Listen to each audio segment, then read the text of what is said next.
हाँ जी दोस्तों, नमस्कार। आज की इस वीडियो में अपन जो चर्चा कर रहे हैं ट्रांसफार्मर की संरचना के बारे में चर्चा करेंगे। और इससे पहले भी अपन इसकी संरचना का एक पार्ट फर्स्ट बना चुके हैं। पार्ट फर्स्ट के अंदर अपन ने जो संरचना करी थी वो बाहरी भाग, बॉडी या खोल के बारे में चर्चा करी थी। अब जो अपन चर्चा करेंगे इसके बारे में अपन अंदर से ट्रांसफार्मर के ऑयल के बारे में। तो अपन जो चर्चा कर चुके हैं वो टॉपिक मैं आपको बता देता हूँ। वही अपन जो चर्चा कर चुके हैं, एक तो ट्रांसफार्मर की संरचना के बारे में,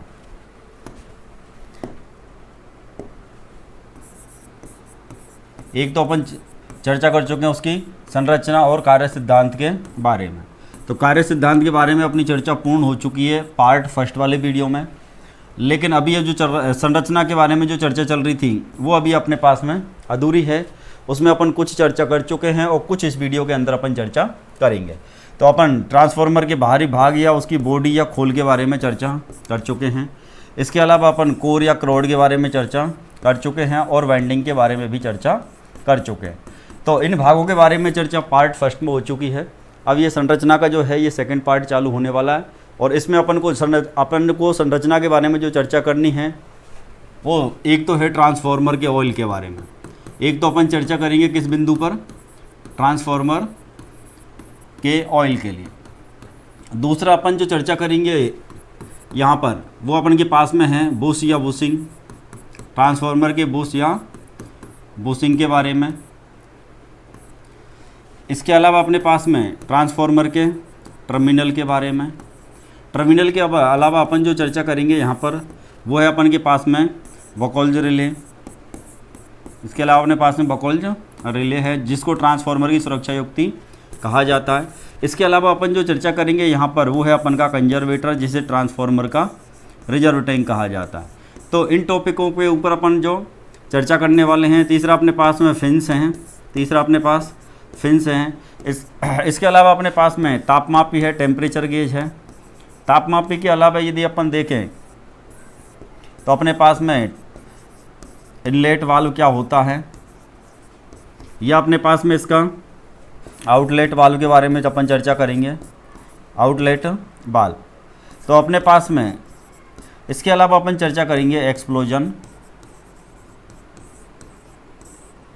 वाल्व के बारे में। तो वीडियो का जो अपन को टॉपिक है वो अपन ने समझ लो, वीडियो को देखते ही आपको समझ में आ जाएगा वही इस वीडियो में अपन जो पढ़ाई करेंगे वो कौन कौन से टॉपिक के बारे में पढ़ाई करेंगे।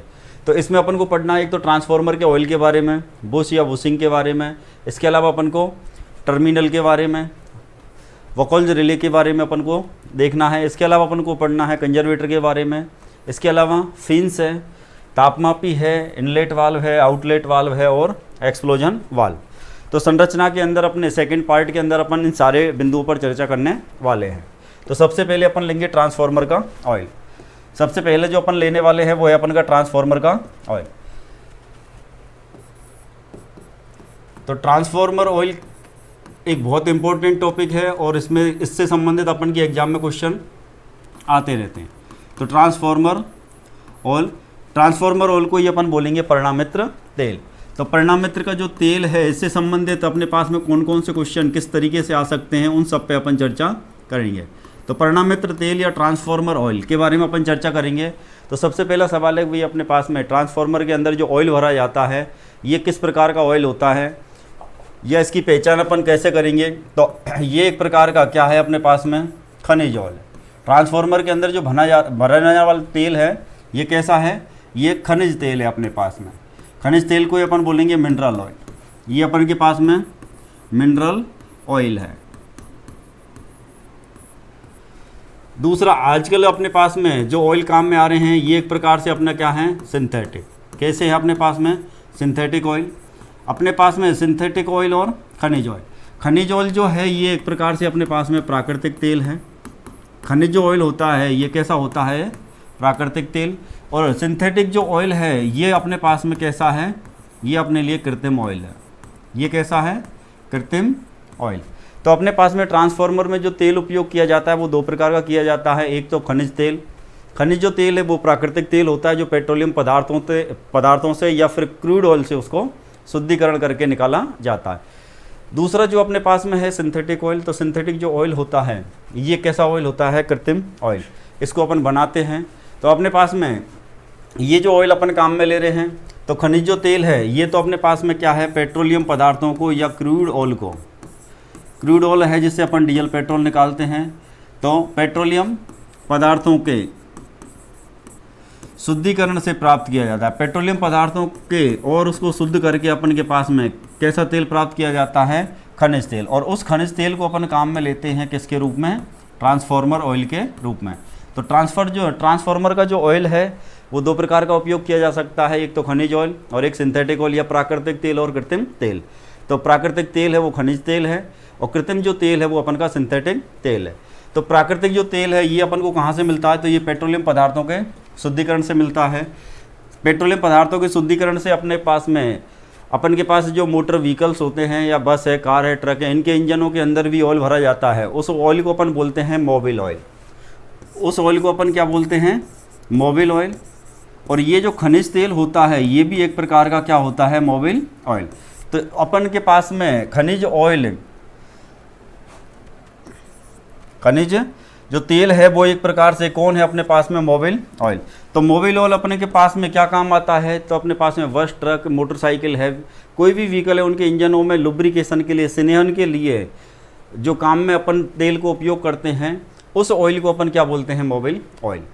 तो ये ट्रांसफॉर्मर में जो उपयोग हो रहा है वो एक प्रकार से मोबिल ऑयल है, लेकिन लुब्रिकेशन का कार्य नहीं करेगा।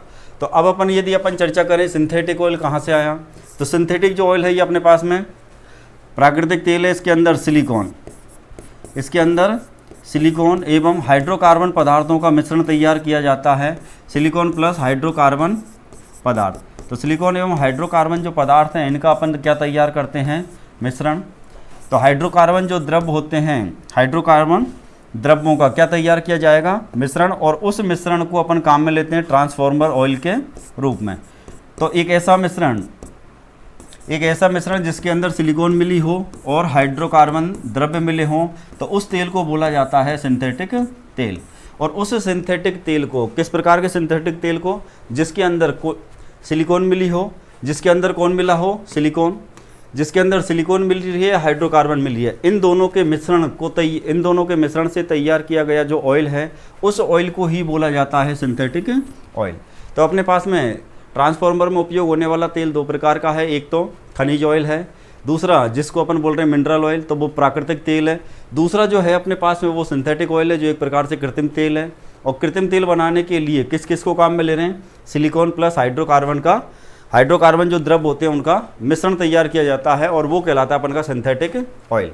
अब किस प्रकार के ट्रांसफॉर्मर में अपन खनिज तेल काम में लेते हैं और किस प्रकार के ट्रांसफॉर्मर में अपन सिंथेटिक ऑयल काम में लेते हैं। तो आगे अपन जब ट्रांसफॉर्मर के वर्गीकरण के बारे में पढ़ेंगे तो वहाँ पे अपने पास में एक टॉपिक आएगा भाई स्थापना के आधार पर ट्रांसफॉर्मर का वर्गीकरण। तो स्थापना के आधार पर जो ट्रांसफॉर्मर होते हैं वो ट्रांसफॉर्मर दो प्रकार के होते हैं। स्थापना के आधार पर जो ट्रांसफॉर्मर हैं वो कितनी प्रकार के हैं? दो प्रकार के। तो स्थापना के आधार पर ट्रांसफॉर्मर दो प्रकार के होते हैं। एक तो होते हैं अपने पास में इंडोर ट्रांसफॉर्मर और दूसरे होते हैं अपने पास में आउटडोर ट्रांसफॉर्मर। तो एक तो कैसे हो गया अपने पास में इंडोर, जो दरवाजे के अंदर लगे रहते हैं, इंडोर ट्रांसफॉर्मर, या किसी बंद जगह पे लगे रहते हैं, उन ट्रांसफॉर्मरों को बोला जाता है इंडोर ट्रांसफॉर्मर। और दूसरी जो श्रेणी होती है वो होती है आउटडोर ट्रांसफॉर्मर। दूसरी जो श्रेणी है वो है अपन के पास में आउटडोर ट्रांसफॉर्मर। तो जैसे इनका नाम है, जैसा इनका नाम है वैसी ही इनकी स्थापना है।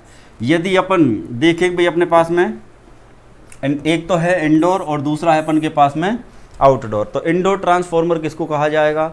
या तो अपन सिंपल सा ऐसे समझ सकते हैं भाई जैसे अपने पास कोई बहुत बड़ी इमारत है या भवन है, उसके भवन के अंदर ट्रांसफॉर्मर लगा हुआ है तो उसको अपन बोलेंगे इंडोर। या बड़ी बड़ी जो खदानें होती हैं ज़मीन के अंदर, उनके अंदर जो अपन लाइटिंग की व्यवस्था के लिए ट्रांसफॉर्मर का उपयोग करते हैं तो उन खदानों के अंदर लगने वाले ट्रांसफॉर्मर क्या कहलाते हैं? Indoor transformer. आउटडोर क्या है? तो खुले मैदानों में जैसे अपने खेतों पे ट्रांसफॉर्मर लगे रहते हैं तो वो आउटडोर है, मतलब दरवाजे से बाहर है। तो ऐसे ट्रांसफॉर्मरों को क्या बोला जाएगा? आउटडोर। या फिर ग्रिड स्टेशनों पे जो अपन के विद्युत के वितरण जो स्टेशन होते हैं जिनको अपन ग्रिड बोलते हैं, तो या अपन जिनको पावर हाउस के नाम से जानते हैं, तो अपने पास में ऐसी खुली जगह पर यदि कोई ट्रांसफार्मर लगा हुआ है तो वो ट्रांसफार्मर कहलाएगा अपन का आउटडोर ट्रांसफार्मर। तो ये तो अपन इसके बारे में और जो चर्चा करेंगे वो वर्गीकरण में करेंगे, लेकिन यहाँ अपन को चर्चा करनी है अपन की ऑयल के बारे में।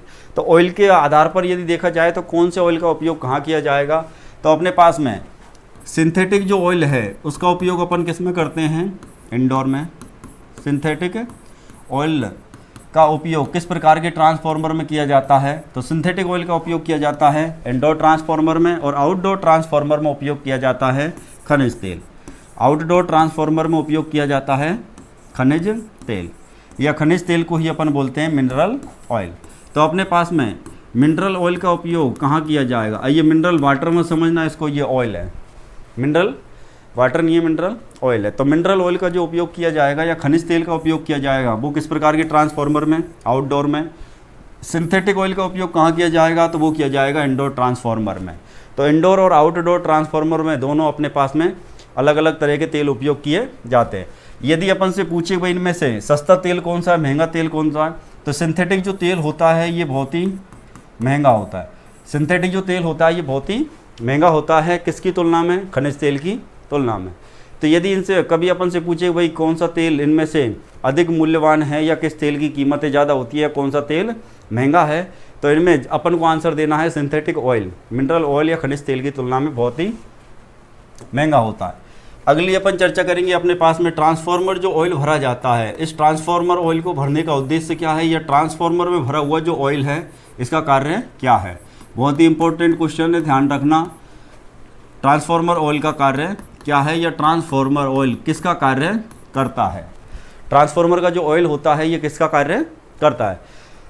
कई एग्जामों में इसमें से क्वेश्चन आया कि भाई ये एक इंसुलेशन का कार्य करता है, या कंडक्टर का काम करता है, या फिर अपन बोले भाई अपने लिए ये एक कूलेंट का भी काम करता है, शीतलक का भी काम करता है। तो किस किस का काम करता है, तो ट्रांसफार्मर भरा हुआ जो ऑयल है इसके दो मुख्य कार्य हैं, इसके दो मुख्य कार्य हैं। अब वो दो मुख्य कार्य कौन कौन से अपने पास में, तो सबसे पहले तो यदि अपन देखें तो ये अपने लिए किसका काम करता है, शीतलक का। सबसे पहला काम देखा जाए तो ट्रांसफार्मर का जो ऑयल है ये किसका काम करता है, शीतलक का। दूसरा यदि देखा जाए तो ये काम करता है अपने लिए अचालक का। शीतलक को ही अपन क्या बोलते हैं, कूलेंट। एक तो होता है लुब्रिकेंट और ये है अपन का कूलेंट। जो लुब्रिकेंट होता है अपने पास में, लुब्रिकेंट तो अपन किसको बोलते हैं, लुब्रिकेंट को अपन हिंदी में बोलते हैं स्नेहक। तो जहाँ पर दो पार्ट्स रगड़ करके चल रहे हों उनके बीच में जो घर्षण होता है उस घर्षण को कम करने के लिए, घर्षण को कम करने के लिए जिस पदार्थ को काम में लेते हैं वो तो कहलाता है स्नेहक या लुब्रिकेंट। लेकिन ट्रांसफार्मर का जो ऑयल होता है ये एक लुब्रिकेंट, ये ट्रांसफार्मर का जो ऑयल है ये लुब्रिकेंट का कार्य नहीं करता है, स्नेहक का कार्य नहीं करता है, क्योंकि यहाँ पर घर्षण नाम की तो कोई चीज़ अपने पास में है ही नहीं। घर्षण नाम की कोई भी चीज़ अपने पास नहीं है, क्योंकि ट्रांसफार्मर एक युक्ति है, एक स्थितिक युक्ति है, इसके अंदर घूमने वाला कोई पुर्जा नहीं है। तो स्नेहक या लुब्रिकेंट का कार्य कभी नहीं करेगा, ये हमेशा ध्यान रखना, कन्फ्यूजन, क्योंकि कई बार ये नाम मिलते जुलते, कूलेंट और लुब्रिकेंट, कूलेंट और लुब्रिकेंट। तो कूलेंट वो होता है जो किसी जगह पर पैदा होने वाली जो ऊष्मा है उस ऊष्मा के मान को कम कर रहा है या ठंडा करने का कार्य जो करता है उसको अपन बोलते हैं कूलेंट या शीतलक या शीतलन। तो अपने पास में ये शीतलक का काम करेगा, कूलेंट का काम करेगा, या फिर अपन बोल सकते हैं ये काम करेगा किसका, शीतलन का। लेकिन लुब्रिकेंट का काम कभी नहीं करेगा, स्नेहक का कार्य कभी नहीं करेगा, क्योंकि ट्रांसफार्मर के अंदर कोई भी पुर्जा चलने वाला नहीं होता है, इसलिए यहाँ पे किसी प्रकार का कोई घर्षण भी नहीं होता। और जहाँ घर्षण नहीं होगा वहाँ किसी प्रकार का स्नेहक या लुब्रिकेंट काम में नहीं आएगा। दूसरा अपने लिए ये जो काम कर रहा है किसका कर रहा है, अचालक का। अचालक को ही अपन बोलेंगे इंसुलेटर का कार्य करता है। किसका काम करता है ये, इंसुलेटर का। या फिर अपने पास में बोल सकते हैं अपन इंसुलेशन का कार्य करता है।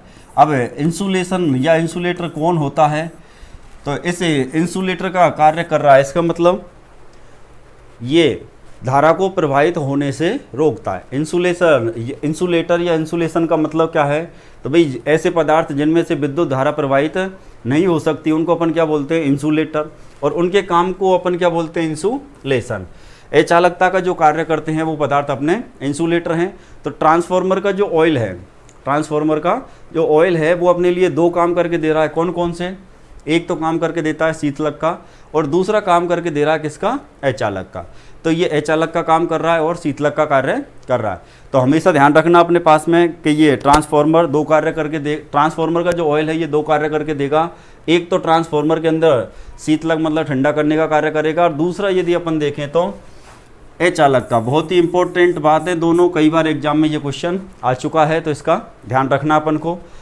अब अपने पास में शीतलक का या कूलेंट का कार्य कैसे करेगा, तो ट्रांसफर यदि इसकी अपन चर्चा करें भाई शीतलक का कार्य किस प्रकार से कर रहा है या किसको ये शीतलन का कार्य करता है, कि किसको शीतलन मतलब ठंडा करता है, या किस प्रकार से ये शीतलक का कार्य करता है, या किस प्रकार से ये एक कूलेंट के रूप में कार्य करता है।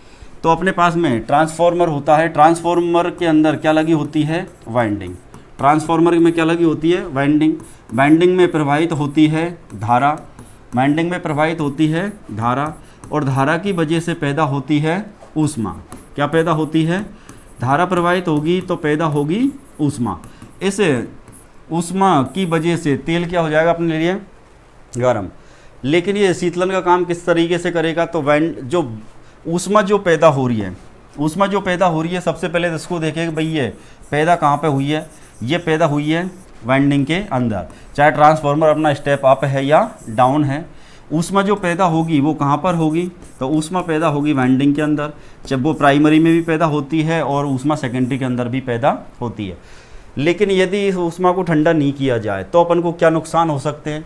यदि अपने पास में अधिक मान की ऊष्मा पैदा हो जाएगी, अधिक मान की ऊष्मा पैदा हो जाएगी, तो अपन पढ़ के आए कि ट्रांसफार्मर की जो वाइंडिंग है, ट्रांसफार्मर की वाइंडिंग, इस वाइंडिंग के ऊपर वार्निश की क्या लगी हुई है, परत। इस वाइंडिंग के ऊपर वार्निश की क्या लगी हुई है, परत। तो ये वार्निश की जो परत है, ये परत क्या हो जाएगी, जल जाएगी।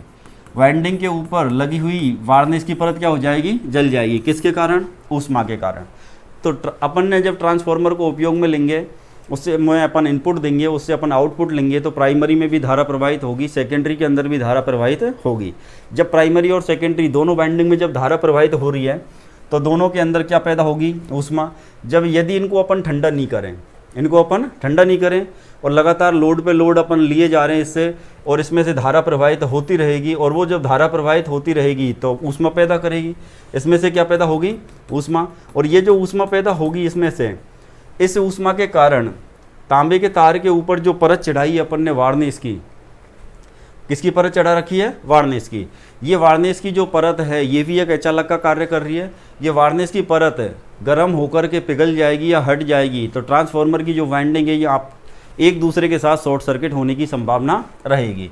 तो वार्निश की परत यदि अपनी जल जाएगी तो इससे क्या प्रभाव पड़ेगा भाई, यदि वार्निश की परत जल भी जाए तो क्या प्रभाव पड़ेगा, तो वाइंडिंग क्या हो जाएंगी, short circuit. Winding short circuit हो जाएगी। यदि परत जल जाएगी तो वाइंडिंग क्या हो सकती है, शॉर्ट सर्किट। और शॉर्ट सर्किट होने के बाद में, शॉर्ट सर्किट यदि हो जाएगी तो शॉर्ट सर्किट के अंदर धारा का जो मान होता है वो अनंत होता है। शॉर्ट सर्किट में धारा का मान कैसा होता है, अनंत।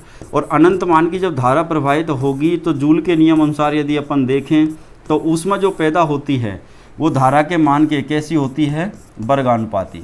धारा के मान के कैसी रहेगी, वर्गानुपाती। और धारा के मान के वर्गानुपात में जब ऊष्मा पैदा होगी तो इससे पूरे ट्रांसफार्मर के जलने की क्या रहेगी, संभावना।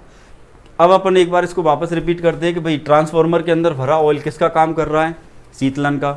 इस शीतलन को अपन यदि समझ रहे हैं तो इसी शीतलन को ही अपन क्या बोल सकते हैं, ट्रांसफार्मर के अंदर भरा ऑयल एक शीतलक का कार्य करता है। शीतलक को ही अपन इंग्लिश में क्या बोलते हैं, कूलेंट। तो ये जो कूलेंट का कार्य करता है ये किस प्रकार से करता है, इससे अपन को क्या फ़ायदा है। तो ट्रांसफार्मर को अपन उपयोग लेते हैं तो ये वाइंडिंग होती है, प्राइमरी और सेकेंडरी दोनों में से धारा प्रवाहित जब होगी तो पैदा होगी ऊष्मा, और उस ऊष्मा के कारण वाइंडिंग के ऊपर लगाई गई जो परत है वार्निश की वो पिघल जाएगी। वो पिघल जाएगी तो वाइंडिंग शॉर्ट सर्किट होने की संभावना रहेगी। और जब वाइंडिंग शॉर्ट सर्किट होंगी तो उनके अंदर से धारा प्रवाहित होगी अनंत मान की। जब अनंत मान की धारा प्रवाहित होगी तो जूल के नियम के अनुसार पैदा होने वाली जो ऊष्मा है वो धारा के मान के वर्गानुपात में पैदा होगी, जिससे अपना पूरा ट्रांसफार्मर जलने की संभावना रहेगी। इसलिए ट्रांसफार्मर के अंदर ये वाइंड सब, यदि अपन से ये जो वाइंडिंग है, यदि अपन से एक क्वेश्चन पूछा जाए भाई ट्रांसफार्मर में सर्वाधिक जो ऊष्मा पैदा होती है, ट्रांसफार्मर में सर्वाधिक ऊष्मा कहाँ पैदा होती है, सर्वाधिक ऊष्मा कहाँ पैदा होती है, तो अपना आंसर जो रहेगा वो रहेगा वाइंडिंग। ट्रांसफार्मर के अंदर सर्वाधिक जो ऊष्मा पैदा हो रही है वो कहाँ पर हो रही है, तो ये पैदा होती है किसके अंदर, वाइंडिंग के अंदर। तो कोई भी ट्रांसफार्मर है उसके कौन से भाग में सर्वाधिक ऊष्मा पैदा होती है, तो वो भाग है अपन का वाइंडिंग, कुंडलन या लपेटन, या जिनको अपन बोलते हैं वेस्टर्न या कुंडल। तो सर्वाधिक जो ऊष्मा पैदा होगी वो कहाँ होगी, वाइंडिंग में। अब यदि इस वाइंडिंग को ठंडा नहीं करें तो ये वाइंडिंग का इंसुलेशन हटेगा, वार्निश की परत हटेगी और ट्रांसफार्मर शॉर्ट सर्किट हो जाएगा। इसको बचाने के लिए अपन भरते हैं तेल। तो इस प्रकार से तेल जो काम करता है वो किसका करता है, शीतलन का। किसका काम करेगा, ये शीतलन का। इसके अलावा अपन कह रहे हैं भाई ये अचालक का कार्य भी करता है। किसका भी काम कर रहा है, ये अचालक का भी कार्य कर रहा है। अब अचालक का कार्य या इंसुलेटर का कार्य या फिर अपन बोलेंगे इंसुलेशन का कार्य किस प्रकार से करता है। इंसुलेशन का जो कार्य है ये किस प्रकार से करता है, या अचालक का कार्य किस प्रकार से करता है। तो यहाँ पे अपने पास में, यहाँ पर अपने पास ट्रांसफार्मर है। अब अपने पास में यहाँ यदि देखा जाए तो केवल, यहाँ यदि देखा जाए तो केवल एक अपने पास में प्राइमरी है और एक अपने पास में सेकेंडरी है। प्राइमरी और सेकेंडरी जो वाइंडिंग होती हैं ये आपस में कभी भी बहुत अपने पास में फिजिकली रूप से या प्रैक्टिकल रूप से देखा जाए तो आपस में कभी नहीं जुड़ेंगी। कौन कौन सी वाइंडिंग, प्राइमरी वाइंडिंग और सेकेंडरी वाइंडिंग एक दूसरे से कभी भी कनेक्ट नहीं होती हैं। लेकिन अपने पास में प्राइमरी में धारा प्रवाहित हो रही है और सेकेंडरी के अंदर भी धारा प्रवाहित हो रही है। प्राइमरी में भी धारा प्रवाहित हो रही है और सेकेंडरी के अंदर भी धारा प्रवाहित हो रही है। लेकिन यदि अपन देखें भाई अपने पास में एक 3 फेज ट्रांसफार्मर है तो उसके अंदर और वाइंडिंग भी लगी रहेंगी। 3 फेज यदि ट्रांसफार्मर है तो उसके अंदर और वाइंडिंग भी लगी रहती है। ये अपन आगे चर्चा में पढ़ेंगे भाई कुछ इन वाइंडिंगों को अपन स्टार में जोड़ेंगे या डेल्टा में जोड़ेंगे। वाइंडिंगों को अपन 3 फेज जब ट्रांसफार्मर आएगा तो वहाँ पे वाइंडिंग या तो स्टार में जुड़ेगी और या फिर वाइंडिंग किस में जुड़ेगी, डेल्टा में। अब अपने पास में जहाँ सिंगल फेज ट्रांसफार्मर में वाइंडिंग के अंदर धारा जो प्रवाहित हो रही है वो केवल एक ही फेज की है। लेकिन जब अलग अलग फेज, जब 3 फेज या बहुकला परिणामित्र अपन काम में लेंगे तो वहाँ पर अलग अलग फेजों के अंदर धारा का मान कैसा हो सकता है, अलग अलग हो सकता है। और ये अपने पास में ये जो वाइंडिंग है ये एक दूसरे को शॉर्ट सर्किट नहीं करे, तो इनके बीच में ये वाइंडिंग एक दूसरे को शॉर्ट सर्किट नहीं करे तो इन दोनों के बीच में किसको लगाएंगे, अपन एक इंसुलेटर को लगाएंगे। और उस इंसुलेटर के लिए अपन क्या भरते हैं, इसके अंदर ऑयल भरते हैं। क्या भरते हैं, ऑयल। अब अपने पास में इनके बीच में जब अपन ऑयल भर देंगे, मान लो ये अपने पास में पूरा क्या है, एक ट्रांसफार्मर है, पूरा क्या अपने पास ये एक ट्रांसफार्मर है। इस ट्रांसफार्मर के अंदर अपन ने क्या भर दिया, ऑयल। अब ये जो ऑयल भरा हुआ है ये अचालक का कार्य भी करेगा। ये किसका भी काम करेगा, अचालक का कार्य, और इंसुलेटर का कार्य भी करेगा। तो अपने पास में ये ऑयल जो भरा हुआ है अब अपने पास अचालक का कार्य भी ये करेगा और इंसुलेशन का कार्य भी करेगा। तो ट्रांसफार्मर की जो वाइंडिंग होती है उनको एक दूसरे से शॉर्ट सर्किट होने से बचाने का कार्य भी कौन करता है, अपना खनिज ऑयल। तो यदि खनिज ऑयल के कार्य पूछे तो 2 मेन कार्य हैं इसके, एक तो अचालक का कार्य करता है, दूसरा शीतलक का कार्य करता है, या फिर अपन बोल सकते हैं इंसुलेशन का कार्य करता है और कूलेंट का कार्य करता है, या फिर अपन कहेंगे इंसुलेटर का कार्य करेगा या कूलेंट का कार्य करेगा। आगे यदि अपन चर्चा करें भाई ट्रांसफार्मर के अंदर जो ऑयल भरा जा रहा है उसके अंदर क्या खासियत होनी चाहिए, या फिर अपन बोल सकते हैं एक अच्छे ट्रांसफार्मर ऑयल के अंदर कौन कौन से गुण होने चाहिए। ट्रांसफार्मर ऑयल के अंदर या ऑयल में कौन कौन से गुण होने चाहिए, तो ट्रांसफर ऑयल में कौन कौन से गुण होने चाहिए। तो ट्रांसफार्मर के अंदर मेन गुण कौन सा होना चाहिए, तो 2 गुण तो अपन अच्छी तरीके से पढ़ के आए भाई। 2 गुण तो अपन अच्छी तरीके से पढ़ के आए कि एक तो ये काम करता है अचालक का, एक तो काम करता है अचालक का, इसमें से विद्युत धारा प्रवाहित नहीं होती है। दूसरा काम करता है ये शीतलक का या कूलेंट का। और एक अच्छा कूलेंट या अच्छा शीतलक तभी बन सकता है जब उसके अंदर विशिष्ट ऊष्मा का मान उच्च रखा जाए। तो अपने पास में यदि अपन देखें कि भाई एक है ट्रांसफार्मर का जो है ऑयल, इसके अंदर कौन कौन से गुण अपने पास होने चाहिए। तो सबसे पहला जो गुण है, सबसे पहला गुण है तो एक विद्युत धारा का अच्छा अचालक होना चाहिए। ट्रांसफार्मर जो ऑयल है ये विद्युत धारा का एक अच्छा अचालक होना चाहिए। क्या होना चाहिए, अच्छा अचालक। तो अपने पास में ट्रांसफार्मर का जो ऑयल है विद्युत धारा का एक अच्छा अचालक होना चाहिए। विद्युत धारा का अच्छा क्या होना चाहिए, अचालक।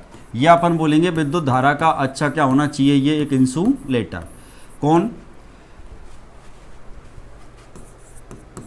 ट्रांसफार्मर का ऑयल। तो ट्रांसफार्मर जो ऑयल है विद्युत धारा का एक अच्छा अचालक होना चाहिए, ताकि बाइंडिंग एक दूसरे के साथ शॉर्ट सर्किट या लघु परिपथ ना बन सके। तो पहला गुण अपने के समझ में आ गया होगा भाई, जो ट्रांसफार्मर के अंदर जो ऑयल भरे वो ऐसा नहीं हो कि विद्युत धारा का चालक हो और तीनों फेज की जो वाइंडिंग लगी हुई हैं या प्राइमरी और जो सेकेंडरी वाइंडिंग है इनको ये आपस के अंदर शॉर्ट कर दे। तो पहला गुण क्लियर हो गया होगा कि अपने पास में विद्युत धारा का क्या होना चाहिए, ये एक अच्छा अचालक होना चाहिए। कौन, ट्रांसफार्मर ऑयल या परिणामित्र जो तेल है वो एक अच्छा अचालक। दूसरा भी अपन पढ़ के आए भाई, इसका एक कूलेंट का कार्य या शीतलक का कार्य भी करता है। और एक अच्छा शीतलक तभी हो सकता है जब उसके अंदर विशिष्ट ऊष्मा का मान उच्च हो।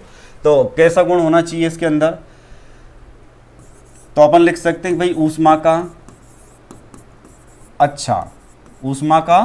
अच्छा क्या होना चाहिए, चालक। विद्युत का तो होना चाहिए अचालक और ऊष्मा का होना चाहिए एक अच्छा चालक।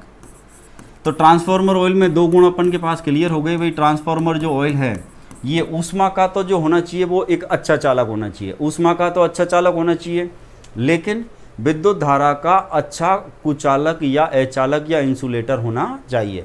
विद्युत धारा प्रवाहित नहीं होनी चाहिए, ऊष्मा आसानी से प्रवाहित हो जानी चाहिए। अब तेल के अंदर जब ऊष्मा आ जाएगी वाइंडिंग में से तो वो अपनी ऊष्मा बॉडी या खोल को देगा, बॉडी या खोल से वो ऊष्मा जाएगी फिन्स के अंदर या रेडिएटर के अंदर, लेकिन बाइंडिंग से और बॉडी तक या वाइंडिंग से उसको फिन्स तक पहुंचाने के लिए कौन काम करता है, ऑयल। तो उस ऑयल, ऐसे ऑयल के अंदर कौन कौन से गुण होने चाहिए, तो दो गुण तो अपन के पास यही हैं जिनका मेन उद्देश्य, जिसकी वजह से उनको ट्रांसफार्मर के अंदर भरा जाता है। तो दो गुण तो ट्रांसफार्मर ऑयल के अंदर ये होने ही चाहिए। एक तो विद्युत धारा का क्या होना चाहिए, अच्छा अचालक या अच्छा इंसुलेटर होना चाहिए। दूसरा ऊष्मा का अच्छा क्या होना चाहिए, चालक। ऊष्मा का एक अच्छा चालक जिसमें से धारा आसानी से प्रवाहित हो जाए। तीसरा एक पॉइंट जो है वो इसी पॉइंट से रिलेटेड है, उसको अपन अलग लिख सकते हैं कि भाई उसके अंदर विशिष्ट जो ऊष्मा रखी जाएगी ट्रांसफार्मर ऑयल के अंदर, विशिष्ट ऊष्मा का गुण उच्च होना चाहिए। विशिष्ट ऊष्मा का जो गुण है ये कैसा होना चाहिए, ये होना चाहिए उच्च होना चाहिए। किसका गुण, विशिष्ट ऊष्मा का जो गुण है ये कैसा होना चाहिए, उच्च होना चाहिए। भाई उसके अंदर ऐसा नहीं कि विशिष्ट ऊष्मा अच्छी नहीं होगी तो वो एक अच्छा ऊष्मा का चालक नहीं बन पाएगा। तो ऊष्मा का तो अच्छा चालक होना चाहिए और विद्युत धारा का अच्छा कुचालक या अचालक या इंसुलेटर होना चाहिए। अपन यदि देखें तो इसके अंदर उच्च प्रज्वलन बिंदु जो होता है, प्रज्वलन बिंदु को ही अपन बोलते हैं फायर पॉइंट। प्रज्वलन बिंदु को ही अपन क्या बोलते हैं, फायर पॉइंट। या फिर अपन दूसरा बोलेंगे स्फुलन बिंदु, दूसरा स्फुलन बिंदु। और स्फुलन जो बिंदु है ये कौन है अपन का, तो ये अपन का ये है अपन का फ्लैशिंग पॉइंट। ये कैसा है, फ्लैशिंग पॉइंट। अब फ्लैशिंग और प्रज्वलन क्या होता है, फ्लैशिंग और प्रज्वलन क्या होता है, तो एक तो होता है फायर पॉइंट। फायर का मतलब तो सब समझते हो, फायर का मतलब तो सभी समझते हैं अपन के फायर कौन है। तो ये फायर का मतलब वो मत समझ लेना कि मैं पुष्पा हूँ, वो पुष्पा वाला फायर नहीं है कि मैं फायर हूँ। फायर पॉइंट का मतलब है कि कोई भी पदार्थ जिस तापमान के बिंदु पर आग पकड़ जाता है, कोई भी पदार्थ तापमान के जिस बिंदु पर आग पकड़ जाता है वो उस पदार्थ का क्या कहलाता है, प्रज्वलन बिंदु। क्या कहलाता है, प्रज्वलन बिंदु। और कोई पदार्थ जिस बिंदु पर उसमें से चिंगारी उत्पन्न होना चालू हो जाती है उसको अपन क्या बोलते हैं, स्फुलन बिंदु। तुमने कई बार देखा होगा होटलों पे सब्जी वगैरह बनाते हैं, छोंक मारते हैं तो हवा के अंदर क्या होती है, आग टाइप में, चिंगारी टाइप में निकलती रहती है। तो वो जो अपन की स्फुलन को ही अपन क्या बोलते हैं, फ्लैशिंग। मतलब फ्लैशिंग हो रही है। या फिर तुमने देखा होगा कई बार तार आपस में टच हो जाते हैं तो अपन कहते हैं भाई फ्लैशिंग हो रही है, फ्लैश कर रहा है ये। तो फ्लैशिंग पॉइंट वहाँ जहाँ से चिंगारी उत्पन्न होती है। तो तेल के अंदर ये दोनों जो बिंदु हैं, कौन कौन से, प्रज्वलन बिंदु और स्फुलन बिंदु, इनका जो मान है ये भी कैसा होना चाहिए, उच्च होना चाहिए। मतलब वो तेल आसानी से स्फुलन नहीं करे, आसानी से फ्लैशिंग नहीं करे, या फिर ऐसा नहीं कि थोड़ा सा टेम्परेचर हुआ और तेल ने आग पकड़ ली। तो उसका जो प्रज्वलन बिंदु है, फायर पॉइंट जो है उस तेल का, फायर पॉइंट को मैं बता चुका हूँ आपको कि भाई तापमान का वह बिंदु जिस पर कोई भी पदार्थ आग पकड़ लेता है उसको अपन क्या बोलते हैं, प्रज्वलन बिंदु। तो ट्रांसफार्मर के अंदर जो भरा ऑयल है वो आसानी से आग नहीं पकड़ना चाहिए, उसका प्रज्वलन बिंदु कैसा होना चाहिए, उच्च होना चाहिए। फ्लैशिंग भी नहीं करना चाहिए, ऐसा नहीं कि उसमें से चिंगारियाँ निकलती रहे, तो फ्लैशिंग पॉइंट भी कैसा होना चाहिए, इसका उच्च होना चाहिए। अब ये तेल आसानी से प्रवाहित हो जाना चाहिए, आसानी से ये तेल क्या हो जाना चाहिए, प्रवाहित। तो ये तेल आसानी से प्रवाहित कब होगा, जब इसकी विस्कोसिटी उच्च होगी या निम्न होगी। तो अपने पास में निम्न विस्कोसिटी होनी चाहिए, निम्न क्या होनी चाहिए, विस्कोसिटी। विस्कोसिटी को ही अपन बोलते हैं श्यानता। निम्न क्या होनी चाहिए इसकी, विस्कोसिटी। निम्न जो विस्कोसिटी है इसी को अपन क्या बोलते हैं, श्यानता।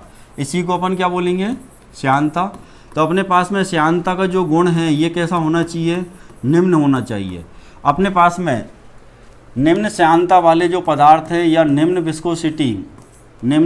विस्कोसिटी वाले जो पदार्थ हैं ये आसानी से बह सकते हैं, आसानी से फ्लो कर सकते हैं। निम्न विस्कोसिटी वाले जो पदार्थ हैं ये कैसे होते हैं, पतले होते हैं। दूसरी बात, आसानी से क्या हो सकते हैं, प्रवाहित हो सकते हैं, आसानी से प्रवाहित हो सकते हैं।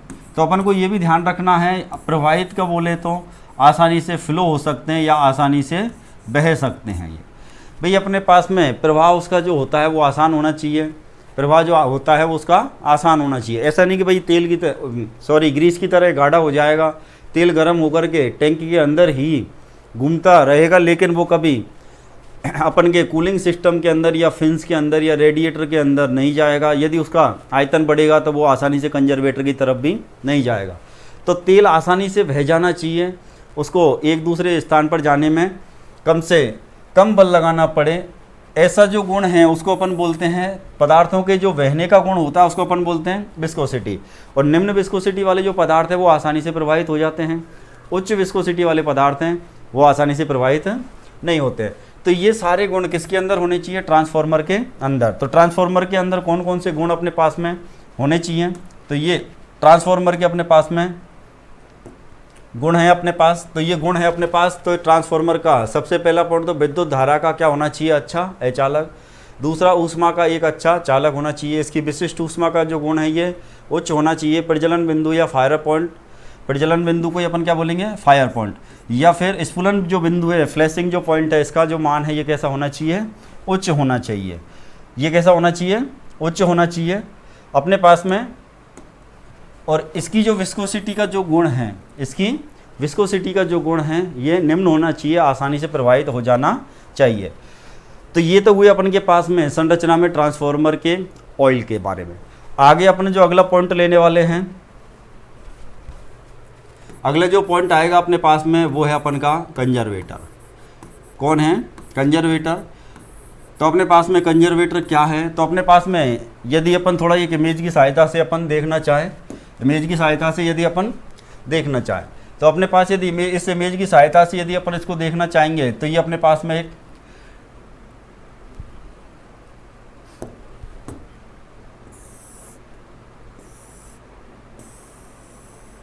ये एक ट्रांसफार्मर है।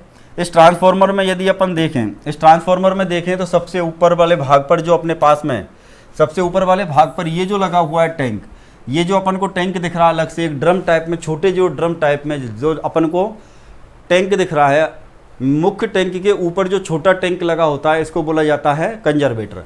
तो मेरे हिसाब से आपको ये समझ में आ रहा होगा भाई अपन को कंजर्वेटर को कहाँ देखना है। तो ये अपने पास एक पूरा ट्रांसफार्मर का डायग्राम है। डायग्राम में यदि अपन देखें तो मैं पेन भी घुमा देता हूँ, ये अपने पास में ये अपने पास जो भाग है यहाँ होकर के ये पूरा कौन है, कंजर्वेटर, यहाँ से यहाँ तक और पूरा यहाँ से यहाँ तक। और ये जो अपन को दिखाई दे रहा है लाइनिंग के अंदर जो मैंने लाइन बनाई है इसमें जो दिखाई दे रहा है ये पूरा कंजर्वेटर है। इस कंजर्वेटर को अपन और क्या कहते हैं, इस कंजर्वेटर को अपन क्या कहते हैं और इसका कार्य क्या होता है। तो कंजर्वेटर को अपन क्या क्या बोल सकते हैं या इसका कार्य क्या रहेगा। तो अपन जो चर्चा करेंगे वो किसके बारे में, कंजर्वेटर के बारे में।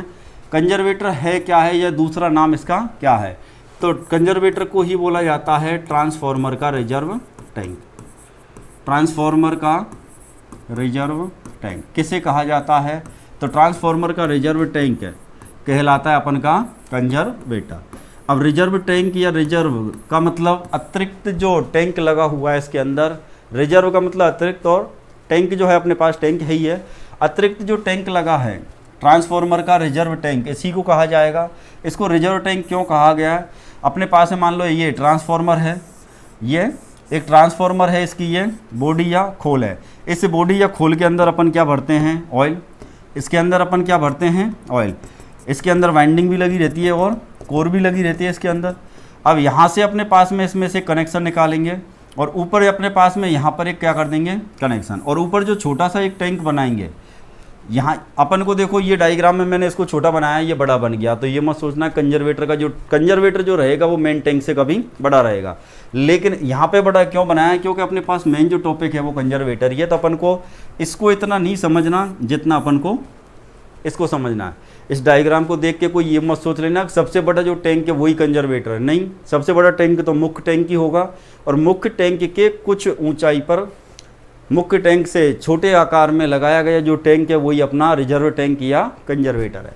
तो ये जो ऊपर जो टैंक लग रहा है इसी को अपन बोलेंगे कंजर्वेटर। इस कंजर्वेटर में यहाँ पर अपने पास में देखा जाए तो इस तरीके से कैप लगी होती है, और इस कैप को अपन बोलते हैं ऑयल फिलिंग कैप। इस कैप को क्या बोलते हैं, ऑयल फिलिंग कैप। तेल के भरने के लिए ढक्कन लगा हुआ है, तो इसी को अपन बोलेंगे तेल भराव ढक्कन। तेल भराव ढक्कन, कैप को अपन ढक्कन। तो ये जो तेल भराव ढक्कन लगा होता है ये किस भाग के ऊपर लगा होता है, तो ये भाग है अपन का कंजर्वेटर। अब इस कंजर्वेटर का कंजर्वेटर का जो कार्य है ये क्या है, तो जब भी अपन ट्रांसफार्मर को इनपुट देंगे और आउटपुट देंगे, आउटपुट उससे लिया जाएगा, तो उसके अंदर दो वाइंडिंग अपने पास हर ट्रांसफार्मर में है, एक तो प्राइमरी और दूसरी अपने पास सेकेंडरी। इनमें से धारा प्रवाहित होगी, क्या प्रवाहित होगी, धारा। सेकेंडरी वाइंडिंग में से भी क्या प्रवाहित होगी, धारा प्रवाहित होगी। तो दोनों ही वाइंडिंग से कौन पैदा होती है, ऊष्मा।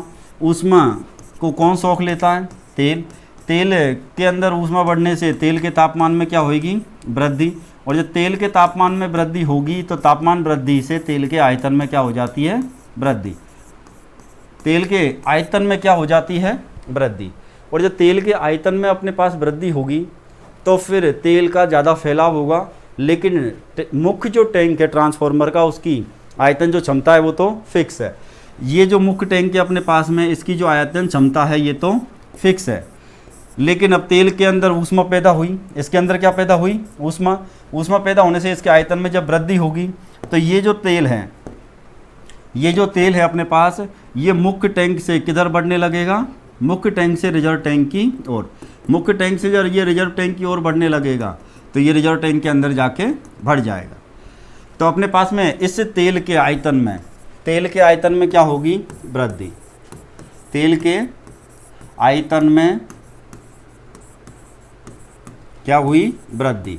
और तेल के आयतन में वृद्धि किसकी वजह से हुई है, तो वो वृद्धि हुई है किसकी वजह से, ऊष्मा की वजह से। ऊष्मा किसकी वजह से हुई है, ऊष्मा की जो पैदा होने की वजह है वो वाइंडिंग में से गुजरने वाली धारा है। तो वाइंडिंग में से धारा तो गुजारनी पड़ेगी, यदि वाइंडिंग में से धारा नहीं गुजारेंगे अपन तो ट्रांसफार्मर अपने काम में आएगा ही नहीं।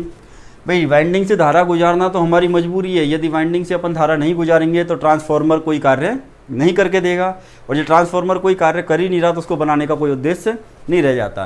तो तेल के आयतन में जो वृद्धि हो रही है उसके पीछे कारण कौन है, पैदा होने वाली ऊष्माएं ट्रांसफार्मर में जो ऊष्मा पैदा हो रही है वो कौन से भाग में हो रही है, सबसे ज़्यादा वाइंडिंग में। वाइंडिंग में किस कारण से हो रही है, क्योंकि वाइंडिंग में प्रवाहित हो रही है धारा। वाइंडिंग में कौन प्रवाहित हो रही है, धारा, और इस धारा की वजह से पैदा होती है ऊष्मा। तो वाइंडिंग में प्रवाहित होने वाली जो ऊष्मा है उसको अपन नहीं रोक सकते, ट्रांसफार्मर को काम में लेंगे तो वाइंडिंग से धारा तो प्रवाहित होगी। धारा प्रवाहित होगी तो ऊष्मा पैदा हो जाएगी, ऊष्मा पैदा हो जाएगी तो तेल के आयतन में वृद्धि हो जाएगी। अब बढ़े हुए आयतन के लिए अपन को ज़्यादा जगह चाहिए। ट्रांसफार्मर का जो मुख्य टैंक है वो स्टील या माइल्ड स्टील या लो कार्बन स्टील का बनाते हैं, तो ऐसा तो है नहीं कि भाई ट्रांसफार्मर का जो टैंक है ये अधिक चौड़ा हो जाएगा। ट्रांसफार्मर के टैंक का आयतन तो जो है वो निर्धारित है, लेकिन तेल का जो बढ़ा हुआ आयतन है उसके लिए तो जगह चाहिए, और उसके लिए जो जगह चाहिए, अतिरिक्त स्थान चाहिए, वो अतिरिक्त स्थान कौन दे रहा है अपन को? कंजर्वेटर। तो तेल के आयतन में जैसे जैसे वृद्धि होगी ये तेल किधर की तरफ चढ़ेगा? ऊपर की तरफ। और कहाँ चला जाएगा? ये कंजर्वेटर में। जब ये कंजर्वेटर में पहुंच जाएगा तो उसको जगह मिल जाएगी। अब अपने पास जब उपयोग हो जाएगा, विद्युत की सप्लाई क्या हो जाएगी? बंद। भाई इसका उपयोग अपन बंद कर देंगे या इसकी सप्लाई क्या हो जाएगी? ऑफ हो जाएगी। इसकी सप्लाई कैसी हो जाएगी? ऑफ। जब सप्लाई इसके अंदर ऑफ हो जाएगी तो इसके अंदर धारा का मान क्या हो जाएगा? शून्य। जब धारा का मान शून्य हो जाएगा, सप्लाई ऑफ होने के कारण धारा का मान क्या हो जाएगा? शून्य। जब धारा का मान शून्य हो जाएगा तो इसके अंदर किसी भी प्रकार की ऊष्मा पैदा नहीं होगी। ऊष्मा पैदा जब नहीं होगी तो तेल क्या होगा? धीरे धीरे ठंडा। तेल क्या होएगा? धीरे धीरे ठंडा होगा। और ठंडा जब होगा तो इसके आयतन में क्या आएगी? कमी। ठंडा होने से इसके आयतन में क्या आएगी? कमी आएगी। और आयतन में कमी आएगी तो ट्रांसफार्मर का जो मुख्य टैंक है, ट्रांसफार्मर का जो मुख्य टैंक है उसके अंदर तेल की कमी पैदा हो जाएगी। उस कमी की जो पूर्ति वापस होगी, उस कमी की जो पूर्ति होगी वापस, वो किसके द्वारा होगी? कंजर्वेटर में भरे हुए ऑयल के द्वारा। तो जब इसके पास ट्रांसफार्मर के मुख्य टैंक में तेल की मात्रा अधिक हुई तो इसने वो मात्रा किसको दे दी? कंजर्वेटर को। और जब ट्रांसफार्मर के टैंक में तेल की आवश्यकता पड़ी, जब वो ठंडा हुआ, उसके आयतन में कमी आई तो उसका लेवल कम हो जाएगा। लेकिन उस लेवल को कम नहीं होने देना है, उसकी पूर्ति बराबर से बनाए रखना है, उसको संतुलित रखना है तेल की पूर्ति को। तो वो पूर्ति फिर वापस कौन करता है? कंजर्वेटर। तो जिस समय अधिक ऊष्मा पैदा होती है उस समय तेल कहाँ चला जाता है? कंजर्वेटर में चला जाता है। और जब तेल ठंडा होता है तो वापस ये तेल कंजर्वेटर से वापस मुख्य टैंक में आ जाता है। तो तेल की कमी होती है तो ये कंजर्वेटर मुख्य टैंक से तेल को ले लेता है, और फिर जब कंजर्वेटर को मुख्य टैंक को जब आवश्यकता होती है तो ये कंजर्वेटर इस मुख्य टैंक के लिए तेल की आपूर्ति कर देता है। और इन्हीं कारणों से इसको बोला जाता है ट्रांसफार्मर का रिजर्व टैंक। इसको क्या कहा जाएगा? ट्रांसफार्मर का रिजर्व टैंक। भाई रिजर्व का मतलब अपने पास कुछ पैसे एक्स्ट्रा है तो अपन ने किसी दोस्त को दे दिए, क्योंकि अपन को पता है जो ज़रूरत होगी वो अपन को वापस से लौटा देगा, तो अपन कहते हैं भाई ये मेरा रिजर्व बैंक है। ऐसे ही ट्रांसफार्मर के पास एक अच्छा दोस्त है जो अपने उसको अपना रिजर्व बैंक नहीं, रिजर्व टैंक मानते हैं अपन। तो वो अच्छा दोस्त कौन है? कंजर्वेटर।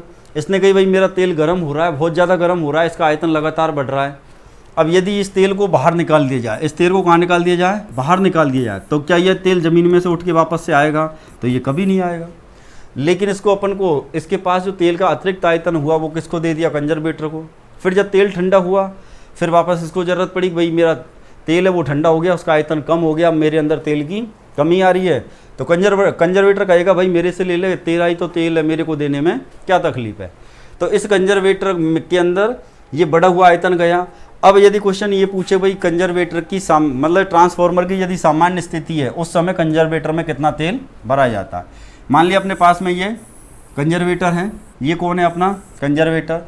इस कंजर्वेटर में अपने पास में बीच में लगेगी अपन की ऑयल फिलिंग कैप। क्या लगेगी अपन की? Oil filling cap. तो ऑयल फिलिंग जब कैप लगेगी तो वो अपने पास में यहाँ लगेगी, ये लगी अपन के पास ऑयल फिलिंग कैप।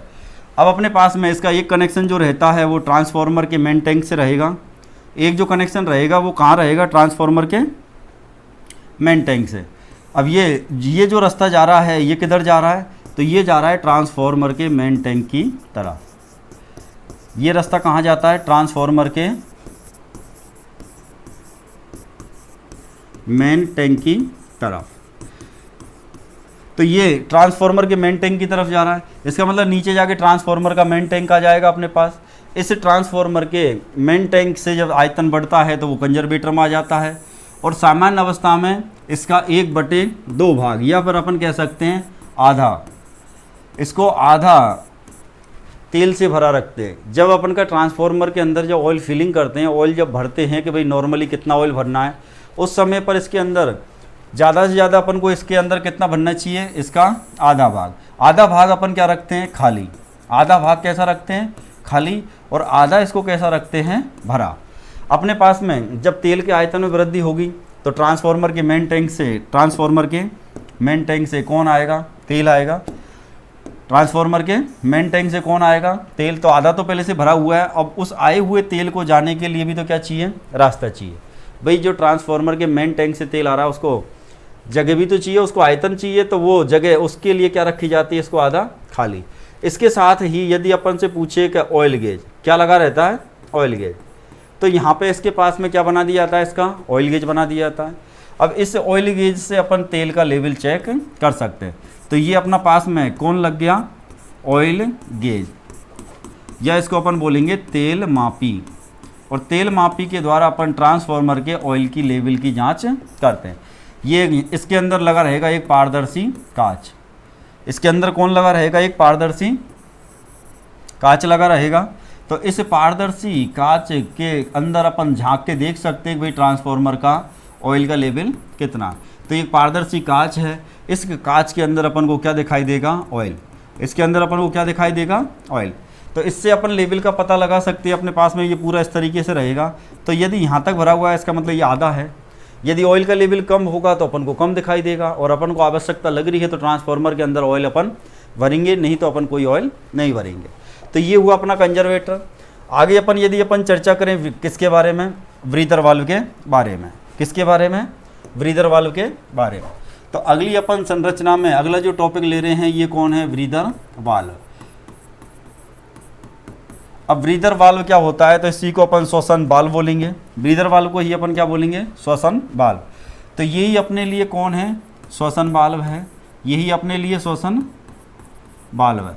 तो श्वसन वाल्व का कार्य क्या है, तो श्वसन में अपन सिंपल सा समझ सकते हैं, या तो अपन हवा या ऑक्सीजन को अंदर ले रहे हैं या फिर उसको अपन बाहर निकाल रहे हैं। तो हवा बाहर और अंदर जाने का कार्य ट्रांसफार्मर के अंदर भी होता है।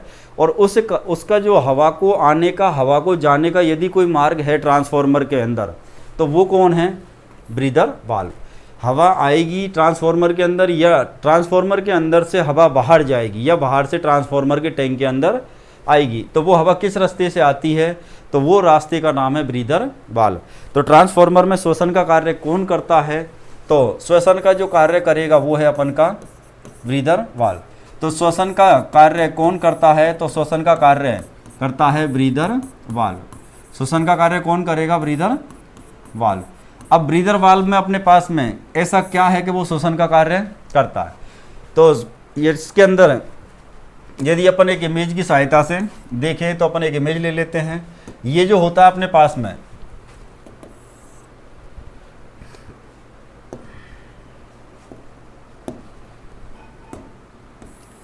ये जो है अपने पास में, ये है अपन का ब्रीदर वाल्व। इमेज को थोड़ा बड़ा कर लेते हैं, आसानी से समझ में आएगा। बहुत इंटरेस्टिंग टॉपिक है, क्वेश्चन भी यहाँ से आता है। तो ये हुआ अपन के लिए ब्रीदर वाल्व।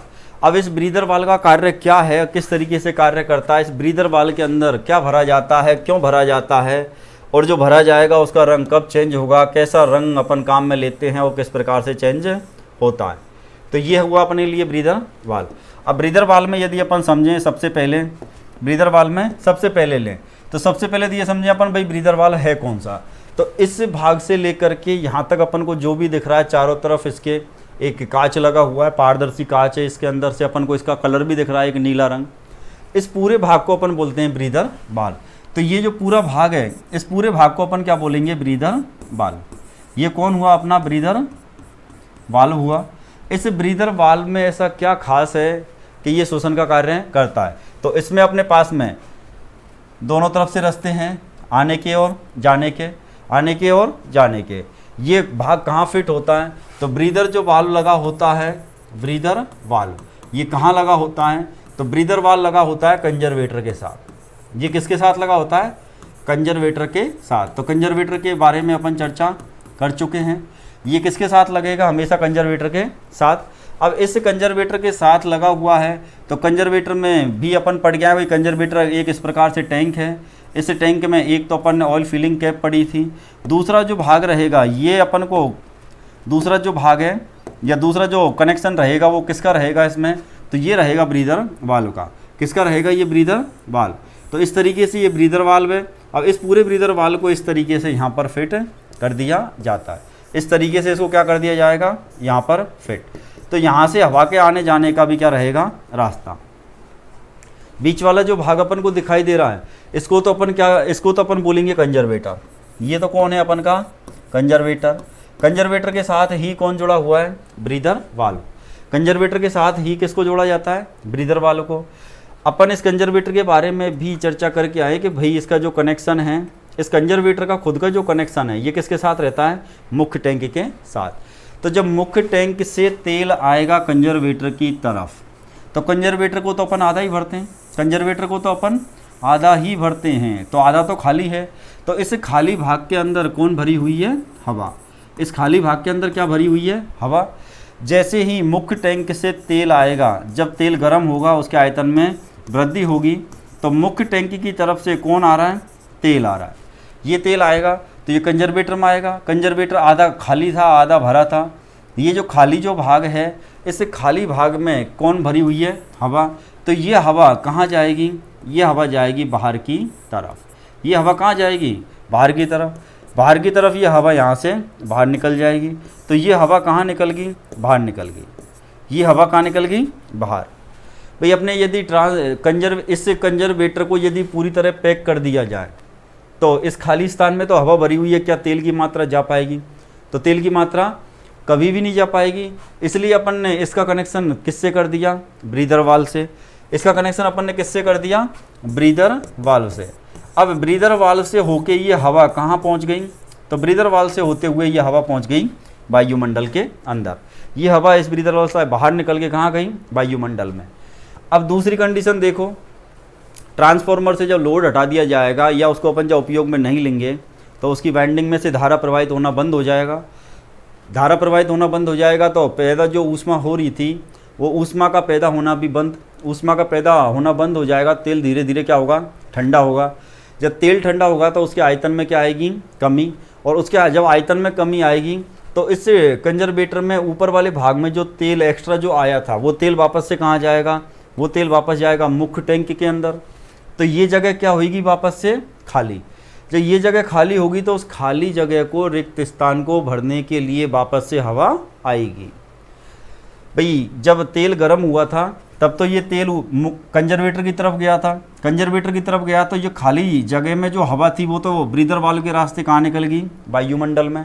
लेकिन जब मुख्य टैंक के अंदर तेल ठंडा होगा, उसके आयतन में कमी आएगी, तो उस बढ़ी हुई मात्रा को ये कंजर्वेटर से वापस कहाँ चली जाएगी, मुख्य टैंक में। तो इस जगह वापस से जब ये जगह खाली होगी तो उस खाली जगह को भरने के लिए वापस कौन आएगी, हवा। लेकिन हवा का रास्ता तो यही है। अब हवा आएगी तो कहाँ से आएगी, वायुमंडल से आएगी। हवा जब भी आएगी कहाँ से आएगी, वायुमंडल से। भाई ये हवा जो गई है अपने पास में, ये कहाँ गई है, तो ये हवा गई है अपनी वायुमंडल में। अब वायुमंडल में पहले तो गई थी, लेकिन अब वायुमंडल से हवा वापस आएगी। वायुमंडल से हवा वापस आएगी। वापस हवा आएगी तो वो किस रास्ते से आएगी, ब्रीदर वाल्व के रास्ते से। ब्रीदर वाल्व के रास्ते से कौन आ गई, अपनी हवा। ब्रीदर वाल्व के रास्ते से जब हवा आएगी तो वो हवा सीधी कहाँ आएगी, कंजर्वेटर में। कंजर्वेटर के अंदर कौन भरा हुआ है, तेल भरा हुआ है। कंजर्वेटर में तेल है और इस तेल का कनेक्शन सीधा सीधा किससे हो रहा है, मुख्य टैंक से। भाई यही तेल सीधा सीधा कहाँ तक जुड़ा हुआ है, मुख्य टैंक तक। मुख्य टैंक में भरा हुआ है और आधा ये इसमें भरा हुआ है। यदि अपन सीधा ही एक पाइप जोड़ देते तब भी हवा बाहर आ जाती। इतना बड़ा अपन ने ब्रीदर वाल्व लगाया, इसके अंदर नीला नीला जाने क्या भर रखा है। अपन ने इसके बारे में चर्चा करेंगे कि ये सिलिका जेल है, लेकिन ये कहानी अभी बाद की है। पहले तो ये तो सोचिए शोषण का कार्य कैसे करता है। तो अपने पास में यहाँ पे अपन चर्चा करें भाई शोषण का कार्य कैसे करता है। अपन एक सीधा पाइप लगा देते तो हवा बाहर आ जाती और हवा अंदर चली जाती। लेकिन हवा बाहर जाती जब तो कोई दिक्कत नहीं होती। हवा इस कंजर्वेटर के अंदर भरी हुई है, हवा जब बाहर निकलती एक सीधे पाइप से तो किसी तरह की कोई तकलीफ नहीं होती। लेकिन वापस जब वायुमंडल की हवा वापस कंजर्वेटर में आती तो उस हवा के अंदर आती नमी। क्या आती, नमी, मॉइस्चर आता, नमी आती। और वो नमी किसके संपर्क में आती, वो नमी आती तेल के संपर्क में। तेल के संपर्क में जब नमी आती तो फिर क्या होता, तेल के अंदर नमी जलाने से यहाँ पर ये टैंक के मुख्य टैंक में जाती। ये नमी कहाँ चली जाती, मुख्य टैंक में। और मुख्य टैंक के अंदर लगी हुई है वाइंडिंग, और वो वाइंडिंग शॉर्ट सर्किट हो सकती हैं। वो वाइंडिंग क्या हो सकती हैं, शॉर्ट सर्किट।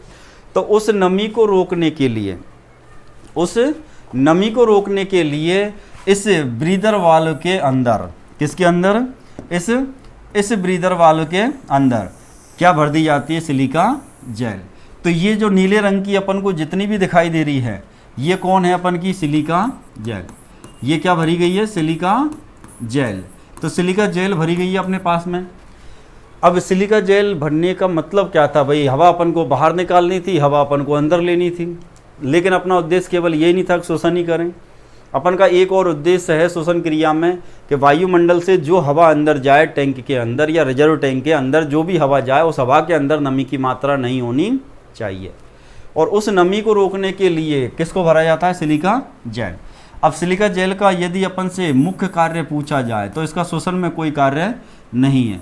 तो फिर सिलिका जेल को भरा किसके लिए, तो सिलिका जेल का जो मुख्य कार्य है वो है वायुमंडल की हवा जो आएगी अंदर, वायुमंडल की हवा की नमी को सोखना, वायुमंडल की हवा की नमी को सोखना। तो इस वायुमंडल की हवा की नमी को सोखने का कार्य कौन करती है, तो वो पदार्थ है सिलिका जेल। कभी आपने देखा होगा, आप फ्रिज या टीवी या कंप्यूटर, लैपटॉप, या मैं कह रहा हूँ आप जूते भी खरीद के लाओगे तो कई बार उनमें देखा होगा तुमने, ब्रांडेड जूते जो खरीदते हैं तो उनके अंदर तुमने देखा होगा एक छोटी छोटी पुड़िया आती है, उसमें दाने दाने टाइप में आते हैं। वो जो दाने दाने टाइप में है उसको कभी पढ़ के देखना, उस पर लिखा रहता है सिलिका जेल। क्या लिखा रहता है, सिलिका जेल। तो अपन के पास में इस ब्रीदर वाल्व में, तो ब्रीदर वाल्व का काम तो श्वसन का था, ब्रीदर वाल्व का जो काम था वो तो श्वसन का था। नमी सोखने का काम ब्रीदर वाल्व कभी नहीं करता है। ब्रीदर वाल्व का काम तो केवल नमी को सोखना है। तो ब्रीदर वाल्व का काम नमी सोखना है, तो फिर उससे ब्रीदर वाल्व का काम केवल श्वसन का है, लेकिन नमी सोखने का जो कार्य करेगा वो कौन करेगा, तो वायुमंडल से जो हवा वापस इस टैंक में आएगी उसमें कौन आएगी, नमी। और उस नमी को सोखने के लिए इस ब्रीदर वाल्व के अंदर क्या भरी गई है, तो ये ब्रीदर वाल्व के अंदर नीला जो रंग का पदार्थ दिख रहा है ये है अपन की सिलिका जेल। कौन है ये, सिलिका जेल। तो इसके अंदर भरी गई है सिलिका जेल, और सिलिका जेल का मुख्य कार्य है वायुमंडल की नमी को सोखना। अब यदि अपन अगले क्वेश्चन, अगले पेज ये ले लेते हैं अपन, सिलिका जेल में अपने पास में, तो अपने पास में चर्चा कर रहे हैं अपन किसके बारे में, ब्रीदर वाल्व के बारे में। ब्रीदर वाल्व में अपन चर्चा कर रहे हैं अब सिलिका जेल के बारे में। तो श्वसन का कार्य तो कौन करता है, ब्रीदर वाल्व। और नमी सोखने के लिए किसको भरा गया है, सिलिका जेल। तो नमी सोखने के लिए किसको भरा गया है, सिलिका जेल को। तो ये भर दिया अपन ने सिलिका जेल। तो नमी सोखने के लिए भरी गई है सिलिका जेल, और शोषण के लिए लगाया गया है ब्रीदर वाल्व। अब सिलिका जेल किसके अंदर भरी गई है, तो सिलिका जेल ब्रीदर वाल्व के अंदर ही भरी जाती है। अब अपने पास में दोनों के काम अलग अलग हो गए। एक क्वेश्चन आएगा अपने पास में, भाई सिलिका जेल का रंग कैसा होता है, सिलिका जेल का रंग कैसा होता है। तो यहाँ पर मैं आपको बता देता हूँ भाई, एक तो सिलिका जेल होती है सफ़ेद रंग की, कैसी, सफ़ेद, और दूसरी जो होती है वो आसमानी गुलाबी। तो ये जो सफ़ेद रंग की शुष्क सिलिका जेल कौन सी अवस्था में है, ये ध्यान रखना। सफ़ेद रंग की शुष्क सिलिका जेल, सफ़ेद रंग की शुष्क सिलिका जेल नमी सोखने के बाद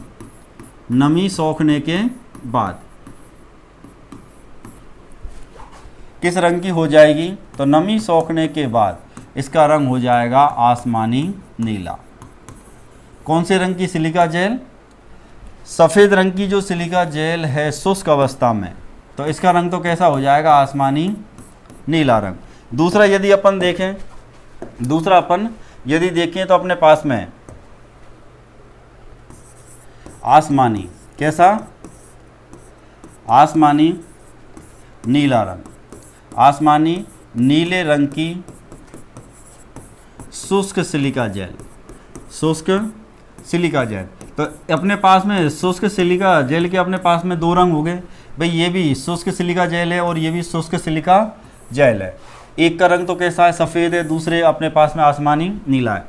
लेकिन आसमानी नीले रंग की शुष्क सिलिका जेल नमी सोखने के बाद कौन सा रंग ले लेती है, तो नमी सोखने के बाद इसका रंग हो जाता है गुलाबी या हल्का भूरा। तो आसमानी रंग की शुष्क सिलिका जेल नमी सोखने के बाद हल्के गुलाबी रंग की, हल्के गुलाबी, पूरा गुलाबी नहीं, हल्के गुलाबी रंग की हो जाएगी, और या फिर हो जाती है हल्का भूरे रंग की, या तो हल्के गुलाबी रंग की या फिर हल्के भूरे रंग की हो जाएगी। कौन? शुष्क सिलिका जेल। तो अपने पास में ये क्वेश्चन कई एग्जामों में रिपीट हुआ, एक दो एग्जाम किसी का नाम लेने से काम नहीं बनेगा इस क्वेश्चन के लिए, लेकिन यहाँ पे ध्यान रखना, एक तो क्वेश्चन आएगा सफ़ेद रंग की शुष्क सिलिका जेल नमी सोखने के बाद किस रंग की होगी, तो वो तो होगी आसमानी नीले रंग की। दूसरी कंडीशन एक आसमानी नीले रंग की शुष्क सिलिका जेल है, आसमानी रंग की शुष्क सिलिका जेल है, तो नमी सोखने के बाद वो किस रंग की होगी? हल्के गुलाबी या हल्के भूरे रंग की। लेकिन इस सिलिका जेल का उपयोग अब वर्तमान समय में बहुत ही कम है, जिसको अपन बोल सकते हैं कि नगण्य है। तो आजकल यदि अपन को ये आसमानी भी लिखा हुआ नहीं आए, क्वेश्चन आ जाए कि भाई शुष्क सिलिका जेल नमी सोखने के बाद, शुष्क सिलिका जेल नमी सोखने के बाद किस रंग की हो जाती है, तो आंसर देंगे अपन हल्के भूरे रंग की, या फिर अपन आंसर देंगे हल्के गुलाबी रंग की।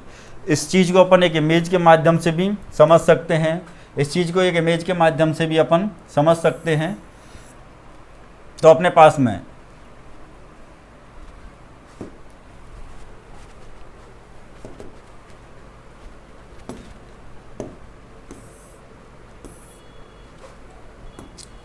इसी में रह गई थी इमेज, चलो इसको ले लेते हैं पूरे को।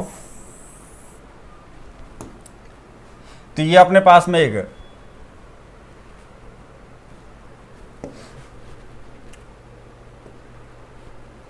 शुष्क सिलिका जेल का रंग है, इसको यदि अपन समझने की कोशिश करें तो इसको अपन, इमेज थोड़ा सा बड़ा हो गया है, इसको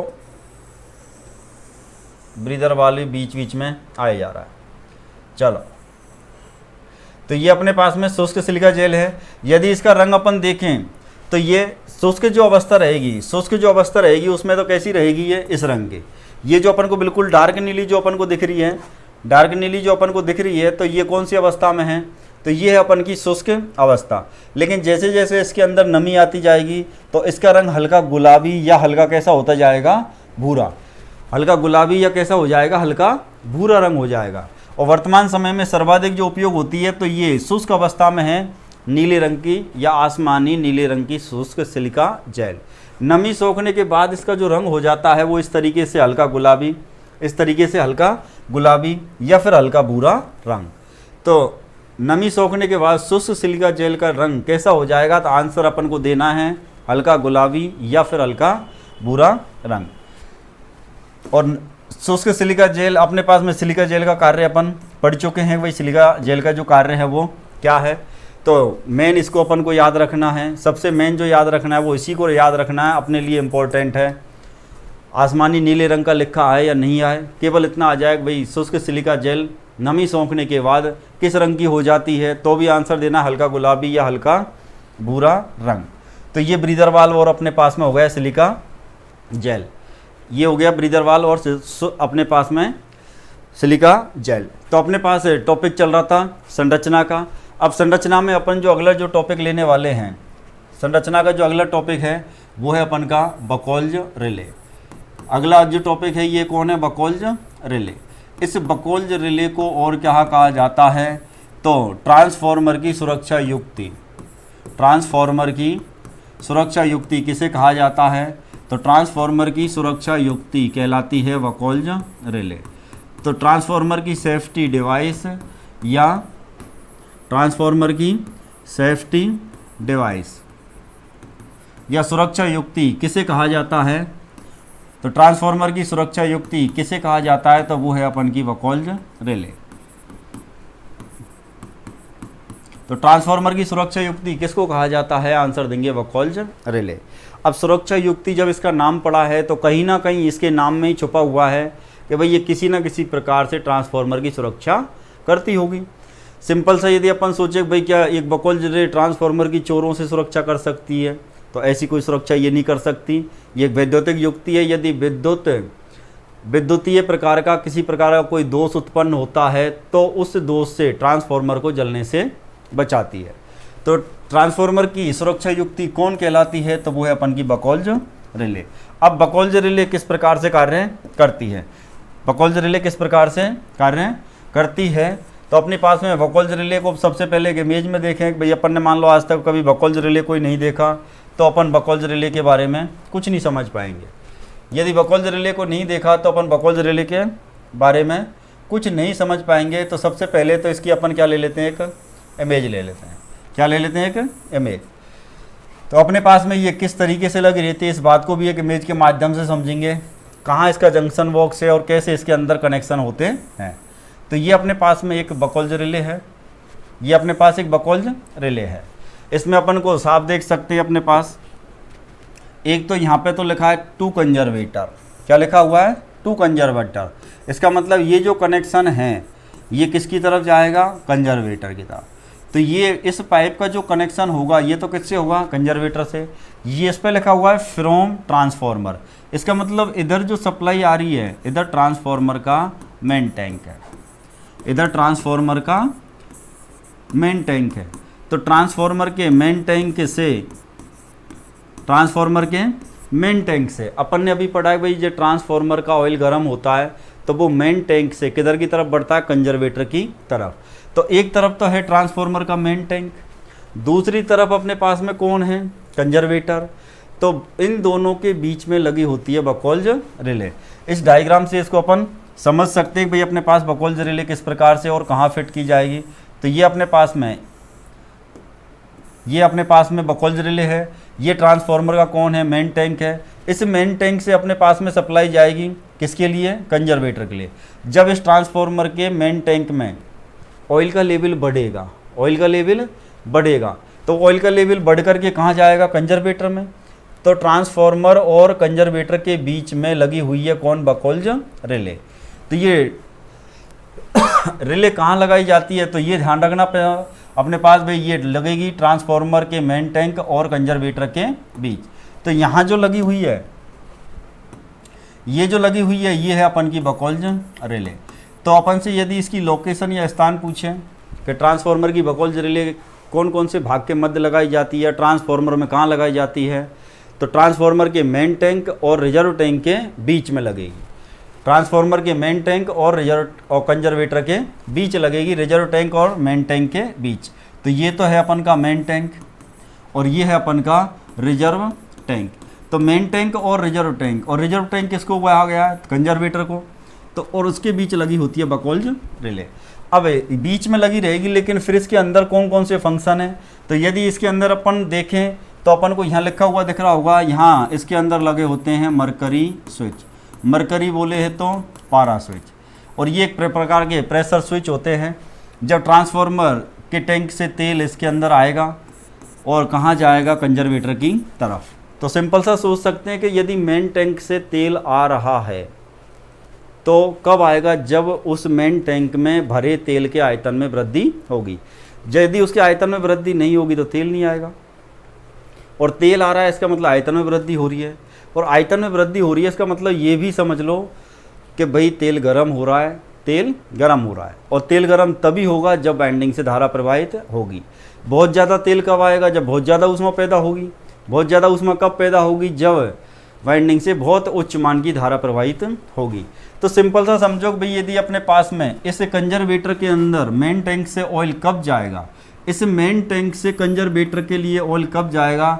जब यहाँ पर अधिक मान की ऊष्मा पैदा होगी। अधिक मान की जब ऊष्मा पैदा होगी तो तेल जाता है कंजर्वेटर की तरफ, और जब तक कंजर्वेटर में तेल नहीं जाएगा तो बकौल्ज रिले को भी तेल नहीं मिलेगा। ये भी पक्का है क्योंकि कंजर्वेटर और मेन टैंक के बीच में लगी हुई है बकौल्ज रिले। तो इस बकौल्ज रिले में तेल तभी जाएगा जब वो कंजर्वेटर की तरफ जाएगा। कंजर्वेटर में तेल तभी जाएगा जब मुख्य टैंक के तेल के आयतन में वृद्धि होगी। मुख्य टैंक के तेल के आयतन में वृद्धि कब होगी? तब उसके अंदर अधिक मान की ऊष्मा होगी। अधिक मान की ऊष्मा कब पैदा होगी? तब उसमें से अधिक मान की धारा प्रवाहित होगी वाइंडिंग से। और वाइंडिंग से अधिक मान की धारा कब प्रवाहित होगी? दो कंडीशन हो सकती हैं, या तो अपन ने ट्रांसफार्मर के ऊपर क्षमता से अधिक लोड लगा दिया है, पहली कंडीशन तो होगी, या तो ट्रांसफार्मर के ऊपर अपन ने क्षमता से अधिक लोड लगा दिया है, और या फिर ट्रांसफार्मर के अंदर कहीं ना कहीं किसी ना किसी प्रकार का शॉर्ट सर्किट या लघु परिपथ पैदा हो गया। तो उस समय जब इसके अंदर तेल आएगा तो ये अधिक गति के साथ, अधिक दबाव के साथ में आएगा, या अधिक मान की क्या पैदा होगी, ऊष्मा। तो यहाँ दो मरकरी स्विच लगे हुए हैं, दो क्या लगे हुए हैं, मरकरी स्विच। तो मरकरी स्विच में एक तो लिख रहा है टू अलार्म सर्किट के लिए। तो एक जो मरकरी स्विच होता है, जब भी ट्रांसफॉर्मर ओवरलोड होगा तो क्या बज जाएगा, अलार्म बजाएगा। दो स्विच लग रहे हैं मरकरी स्विच, उनमें से एक तो क्या बजाता है, अलार्म, और दूसरा जो अपने पास में स्विच लग रहा है, एक स्विच तो ये लग रहा है अपने पास और दूसरा स्विच ये, इन दोनों के जो कनेक्शन है इसके जंक्शन बॉक्स पे रहते हैं। इनके जो कनेक्शन है वो कहाँ रहते हैं, जंक्शन बॉक्स पर। ये अपन को जंक्शन बॉक्स के पॉइंट दिख रहे होंगे यहाँ पर। तो इनमें दो तार ये आगे अपन के पास, दो तार आगे। अब यहाँ पे यदि अपन देखें, यदि आप यहाँ इसको गौर से देखोगे, यदि यहाँ पे इसको अपन गौर से देखेंगे तो अपने पास में यहाँ पे ये पॉइंट या स्क्रू टाइप में या जंक्शन, ये जंक्शन के अंदर क्या लगे हुए हैं, टर्मिनल लगे हुए हैं। क्या लगे हुए हैं, टर्मिनल। और इन टर्मिनलों पर ये दोनों कनेक्शन आकर के जुड़ जाते हैं। ये जो कनेक्शन अपन को दिखाई दे रहे हैं, ये कनेक्शन आके कहाँ जुड़ जाएंगे, बकौल्ज रिले के जंक्शन बॉक्स। इस भाग को बोला जाएगा उसका जंक्शन बॉक्स, जो मोटर, जनरेटर, अल्टरनेटर के अंदर भी होता है।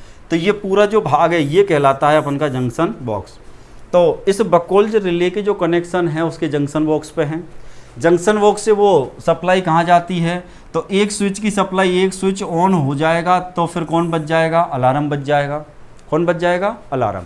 और जैसे ही अपने पास अलार्म बजेगा तो फिर वहाँ पर जो भी टेक्निकल हेल्पर है, तो वो टेक्निकल हेल्पर देखेगा भाई हमारे ट्रांसफार्मर के अंदर अलार्म कैसे बज रहा है। तो वो पढ़ा लिखा आदमी है, एग्ज़ाम पास करके जा रहा है, तो उसको पता है कि भाई ये कहीं ना कहीं ओवरलोड हो गया, तो या तो वो उसके लोड को कम करें, या शॉर्ट सर्किट हो रहा है तो उसकी सप्लाई को बंद करें। लेकिन कई बार टेक्निकल हेल्पर नहीं होगा, कई बार टेक्निकल हेल्पर नहीं होगा, या फिर वहाँ पे भर्ती नहीं किए, पोस्ट ही कम है, आदमी काम ही नहीं कर रहे। तो फिर उस समय पे ट्रांसफार्मर तो हमको सुरक्षित चाहिए, ट्रांसफार्मर सुरक्षित चाहिए। तो फिर अपना काम करता है दूसरा मरकरी स्विच, और दूसरा मरकरी स्विच ट्रांसफार्मर की इनपुट सप्लाई को, या फिर अपन बोलेंगे ट्रांसफार्मर को स्रोत से क्या कर देगा, अलग। स्रोत से क्या कर देगा, ये अलग। तो ट्रांसफार्मर को स्रोत से क्या कर देगा, अलग। तो बकौल्ज रिले में कितने मरकरी स्विच होते हैं, दो। बकौल्ज रिले में लगे स्विचों का कार्य क्या क्या होता है, तो एक स्विच अलार्म बजाता है, दूसरा स्विच ट्रांसफार्मर को स्रोत से अलग करता है। ट्रांसफार्मर की सुरक्षा युक्ति किसे कही गई है या किसे कहा जाता है, तो वो है अपन की बकौल्ज रिले। तो दोस्तों ये जो चर्चा थी है बकौल्ज रिले के बारे में थी। तो अपने पास में यहाँ पर एक अपने पास यदि अपन चर्चा करना चाहें तो एक है अपने पास में तापमापी। कौन है अपने पास में, तापमापी है।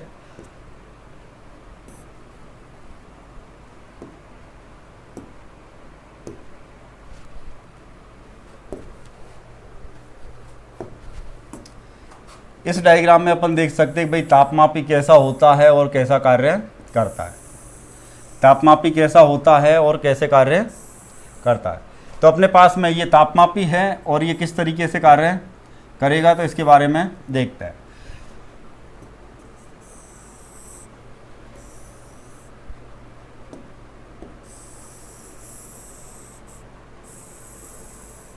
चलो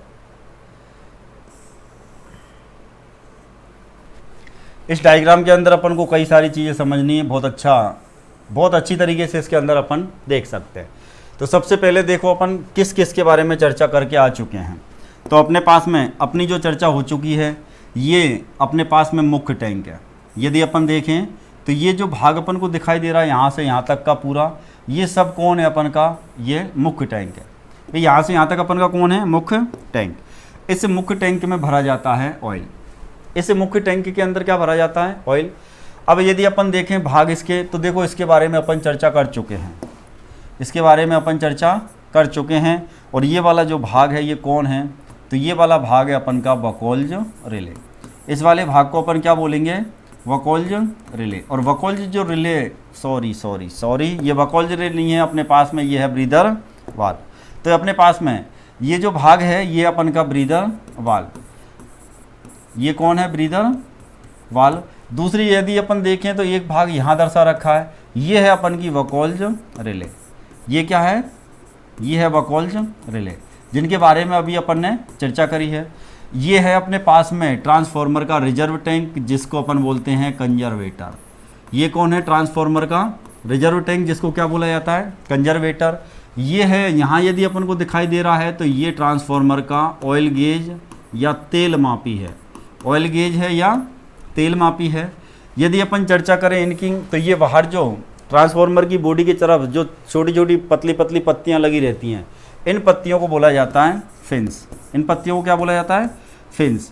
और फिन्स क्या कार्य करती है? तो कूलिंग की जो दर है या शीतलन की जो दर है उसको बढ़ा देती है। शीतलन की दर में क्या करती है? वृद्धि। कौन? फिन्स। या इन फिन्स को ही बोला जाता है रेडिएटर। इनको ही बोल दिया जाता है रेडिएटर, या फिर इनको ही बोला जाता है कूलिंग कॉइल। इन्हीं को क्या बोलते हैं? कूलिंग कॉइल, या फिर इन्हीं को रेडिएटर, और या फिर इन्हीं को क्या बोलेंगे? फिन्स। तो फिन्स या कूलिंग कॉइल या रेडिएटर का जो कार्य है वो है शीतलन की दर में वृद्धि करना। शीतलन की दर से मतलब ट्रांसफार्मर का ऑयल ठंडा तो हो जाएगा, लेकिन वो जल्दी से ठंडा होए, अधिक दर से ठंडा हो, कम समय में ठंडा हो जाए, तो इसका काम है कूलिंग या शीतलन की दर में वृद्धि करना। तो ये जो अपन को साइडों में दिख रही हैं, ये सब कौन है? ये फिन्स हैं। ये साइडों में दिख रही हैं, ये सारी कौन है? अपनी फिन्स हैं ये। तो फिन्स का काम है शीतलन की दर में वृद्धि करना। तो ये हो गया अपन की फिन्स। अगली यदि अपन कंडीशन देखें तो अपने पास में अब यहाँ बकोल्ज रिले के बारे में, ब्रीदर वाल्व और कंजर्वेटर के बारे में अपन चर्चा कर चुके हैं। टॉपिक जो अपने पास में जो चर्चा करनी थी वो तो है यहाँ पे। टॉपिक जिसके बारे में चर्चा करनी वो टॉपिक है यहाँ पे। ये जो अपन को गोल सर्कल के अंदर दिखाई दे रहा है, ये है अपन का तापमापी। ये कौन है? तापमापी। और तापमापी का कार्य क्या है? तो ट्रांसफार्मर के ऑयल के तापमान को दर्शाना। ट्रांसफार्मर के मुख्य टैंक में जो तेल भरा है उसका टेम्परेचर कितना है, उसका तापमान कितना है, उसको दर्शाने के लिए क्या लगाई गई है? तापमापी। क्या लगाई गई है? तापमापी। तो इसका जो काम है इसी को अपन क्या बोल रहे हैं? तापमापी। इसी को तापमापी। और तापमापी का और कोई कार्य नहीं है, ट्रांसफार्मर के टैंक में जो तेल भरा हुआ है उस तेल का तापमान दर्शाना। तो तापमापी का काम ट्रांसफार्मर के ऑयल के तापमान को दर्शाना। टैंक के ऑयल का तापमान दर्शाना। तो टैंक के ऑयल का तापमान दर्शाना का कार्य कौन करेगा? तो वो है अपन का तापमापी। कौन है? तापमापी। अब अपन के पास में क्वेश्चन आता है भाई ट्रांसफार्मर के ऑयल का तापमान कितना होना चाहिए? तो ट्रांसफार्मर 20 डिग्री से लेकर के और 95 डिग्री सेंटीग्रेड तक सामान्य रूप से कार्य कर सकता है। कोई भी ट्रांसफार्मर है वो 20 डिग्री सेल्सियस से लेके 95 डिग्री सेल्सियस तक आसानी से अपनी पूरी क्षमता के साथ कार्य कर सकता है। लेकिन 95 डिग्री सेल्सियस से यदि उसका तापमान अधिक जाएगा तो उसकी क्षमता में दिक्कत हो सकती है, वो अपनी पूरी दक्षता के साथ कार्य नहीं करेगा। एक अपन को यदि दिखाई दे रहा हो तो यहाँ पे एक पाइप का टुकड़ा अपन को दिखाई दे रहा है। ये पाइप का एक टुकड़ा दिखाई दे रहा है, इसको मैं और मार्कर के द्वारा दर्शा दूँ ताकि इसको अपन क्लियरली देख दें। तो एक पाइप का टुकड़ा है जो यहाँ से यहाँ तक है पूरा। एक ये क्या है? एक पाइप का टुकड़ा जिसका अपन को गोल गोल ये चौकोर मुंह यहाँ दिख रहा होगा इस तरीके से। तो ये जो पाइप का टुकड़ा है इसको बोलते हैं अपन एक्सप्लोजन वेंट। इसको क्या बोलते हैं? Explosion went. और एक्सप्लोजन वेंट का कार्य क्या होता है? तो ये एक्सप्लोजन वेंट या इसी को बोला जाता है explosion valve. Explosion valve. Explosion का मतलब होता है विस्फोटक। इसका एक्सप्लोजन का मतलब विस्फोटक। तो इसको अपन बोलते हैं विस्फोटक वाल्व या वेंट। तो विस्फोटक वाल्व या वेंट ये क्यों लगाया गया है? तो अपने के पास हवा आने जाने के लिए जो रास्ता बना हुआ था वो तो ब्रीदर वाल्व से ही जा रहा था। भाई ये जुड़ा हुआ है सीधा मुख्य टैंक के साथ। किसके साथ जुड़ा हुआ है? मुख्य टैंक के साथ। मुख्य टैंक के साथ जब जुड़ रहा है तो इससे हवा आने जाने के लिए तो नहीं बनाया इसको। ये जो अपन को दिख रहा है इस तरीके से, क्या ये इसीलिए लगाया कि हवा आ जाए? हवा आने जाने का मार्ग तो अपन ने कहाँ बना दिया था? तो हवा के आने जाने का मार्ग तो देखो ये कंजर्वेटर है अपने पास में, इस कंजर्वेटर में यहाँ पे जो गोल में अपन को दिखाई दे रहा है ये अपन का ऑयल फिलिंग कैप जहाँ से अपन तेल भरते हैं, और एक होता है अपन का ऑयल ड्रेन। क्या होता है? Oil drain. और ऑयल ड्रेन जो लगेगा वो सबसे नीचे वाले भाग पे लगेगा, उसको अपन बोलते हैं ऑयल ड्रेन बाल्व, तेल निकासी बाल्व। तो जब किसी ट्रांसफार्मर का ऑयल बदलना होता है तो उसको कहाँ से निकालते हैं?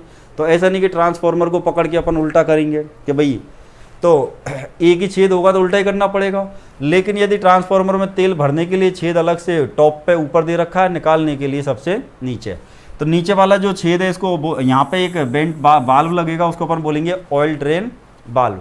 कभी ट्रांसफार्मर देखोगे तो वहाँ पे एक गोल गोल चक्री सी रहेगी, और जो गोल गोल चक्री रहती है वही अपन का ऑयल ड्रेन बाल्व है। और ऊपर रहता है अपन का ऑयल फिलिंग कैप, ये जो होती है इसको अपन बोलते हैं ऑयल फिलिंग कैप। फिलिंग का मतलब होता है भरना। पेट्रोल पंप पे तुमने देखा होगा filling station, oil filling station. तो ऐसे भरने का जो काम होगा वो ऑयल फिलिंग कैप से होगा, भरने का काम ऑयल फिलिंग कैप से। अब शोषण के कार्य के लिए तो हमने लगा दिया ब्रीदर वाल्व, जो अपन को यदि तुम देखोगे तो यहाँ से इस तरीके से ये आ रहा है, बीच में जो ये लगा हुआ है ये है अपन का ब्रीदर वाल्व। तो श्वसन का जो कार्य कर रहा है वो तो ब्रीदर वाल्व ही कर रहा है भाई, श्वसन का जो कार्य कर रहा है वो तो अपना ब्रीदर वाल्व। तो फिर इस पाइप को एक्स्ट्रा लगाने की क्या ज़रूरत पड़ी है भाई? ये एक जो एक्स्ट्रा पाइप लगाया इसकी क्या ज़रूरत पड़ी है? तो यदि कभी अपना ट्रांसफार्मर शॉर्ट सर्किट हो जाए, क्या हो जाए? ट्रांसफार्मर शॉर्ट सर्किट हो जाए, शॉर्ट सर्किट होगा तो उच्च मान की धारा होगी, उच्च मान की जब धारा होगी तो उससे उच्च मान की धारा से उच्च मान की ऊष्मा पैदा होगी। जब उच्च मान की ऊष्मा पैदा होगी तो तेल के आयतन में अचानक से वृद्धि होगी। अब बढ़ा हुआ तेल का जो आयतन है वो अचानक से तो कंजर्वेटर में जा नहीं सकता, अचानक से पूरा आयतन तो कंजर्वेटर में जा नहीं सकता, और तेल का आयतन बहुत ज़्यादा बढ़ गया था, उसको कहीं तो जगह चाहिए। यदि तेल बाहर नहीं निकलेगा या उसको स्थान नहीं मिलेगा तो वो ट्रांसफार्मर के टैंक को फाड़ देगा, और ट्रांसफार्मर को फटने से बचाने के लिए लगाया जाता है एक्सप्लोजन वाल्व या एक्सप्लोजन बेंट।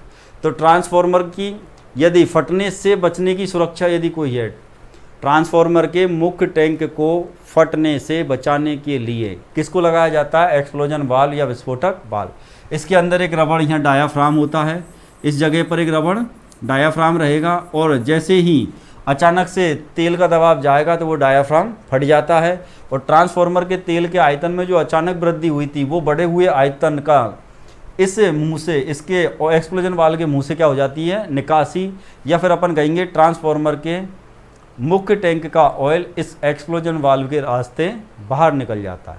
उससे फ़ायदा क्या हुआ? अपना जो मुख्य टैंक था, या अपन कहेंगे कि अपना जो ट्रांसफार्मर था वो फटने से बच गया। यदि वो तेल बाहर नहीं जाता तो उसके आयतन में तो लगातार वृद्धि होती और वो टैंक अपना फट जाता। तो मुख्य टैंक को या ट्रांसफार्मर को फटने से बचाया तो वो कौन है? एक्सप्लोजन वाल्व है। इसके अलावा यदि अपने पास आगे अपन जो चर्चा करेंगे तो एक तो है अपने पास में बुशिंग या टर्मिनल। तो ये देखो अपने पास में इस डायग्राम में आपको क्लियरली दिख रहा होगा, यहाँ से लेकर यहाँ तक तो ये जो भाग है ये तो पूरा काला है। यहाँ से यदि आप देखोगे तो यहाँ से लेकर के ये जो भाग दिख रहा है अपन को ये तो पूरा काला काला तुमको दिख रहा होगा, इस तरीके से ये पूरा भाग तो काला, लेकिन इसके ऊपर तुमको एक अलग रंग से दिख रहे होंगे, तीनों के अंदर ही, तीनों के अंदर। तो अपने पास में एक तो होता है बुश या बुशिंग। बुश, इनको अपन जो काले रंग के दिख रहे हैं इनको अपन बोलते हैं बुश या बुशिंग। तो बुश या बुशिंग किसके बने होते हैं? तो ये पहली बात तो अचालक पदार्थ होंगे।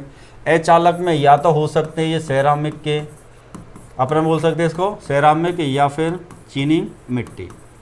तो चीनी मिट्टी या सेरामिक के बनाए जाते हैं कौन? बुश या बुशिंग। इसके अलावा बुश या बुशिंग के अलावा यहाँ पे कौन है? टर्मिनल। तो टर्मिनल जो होता है वो चालक का बनाया जाता है। टर्मिनल या सिरा जो बनेगा वो तो चालक का बनेगा, बुश और बुशिंग बनेगी वो अचालक की। अब ट्रांसफार्मर के टर्मिनल किसके होंगे? तो ट्रांसफार्मर के जो टर्मिनल हैं ये पीतल के हो सकते हैं या फिर ये तांबा के हो सकते हैं। ट्रांसफार्मर के टर्मिनल जो होंगे वो पीतल या तांबा के, पीतल और तांबा विद्युत धारा का चालक है। लेकिन बुश या बुशिंग, ये जो काले जिनको अपन चिड़िया बोलते हैं, ये जो काले काले हैं इनको अपन बोलते हैं बुश या बुशिंग। और बुश या जो बुशिंग होंगी ये कैसे होंगे? अचालक। लेकिन अपने पास में यदि इसको देखा जाए टर्मिनल को, तो टर्मिनल तो रहेगा चालक, बुश या बुशिंग होगा अचालक। वुश या वुशिंग तो अचालक और टर्मिनल होते हैं चालक। तो इस वीडियो के अंदर लगभग अपन ने सारे पार्ट्सों के बारे में चर्चा कर ली है। संरचना की आपके पास में 2 वीडियो हो गई हैं। दोनों वीडियो में भी आपको ऐसा लगे कि भाई किसी वीडियो के अंदर कोई टॉपिक छूट गया है या किसी टॉपिक के बारे में चर्चा नहीं हुई है, तो आप हमको ज़रूर बताएं कमेंट करके। और तब तक के लिए नमस्कार। लगातार वीडियो देखते रहें, अगली वीडियो का इंतज़ार करें। फिर से एक नई ऊर्जा के साथ एक नई वीडियो लेके आएंगे। पढ़ने में मज़ा आएगा। आपको यदि कुछ एडवाइस देनी है तो आप हमको दे सकते हैं। Thank you.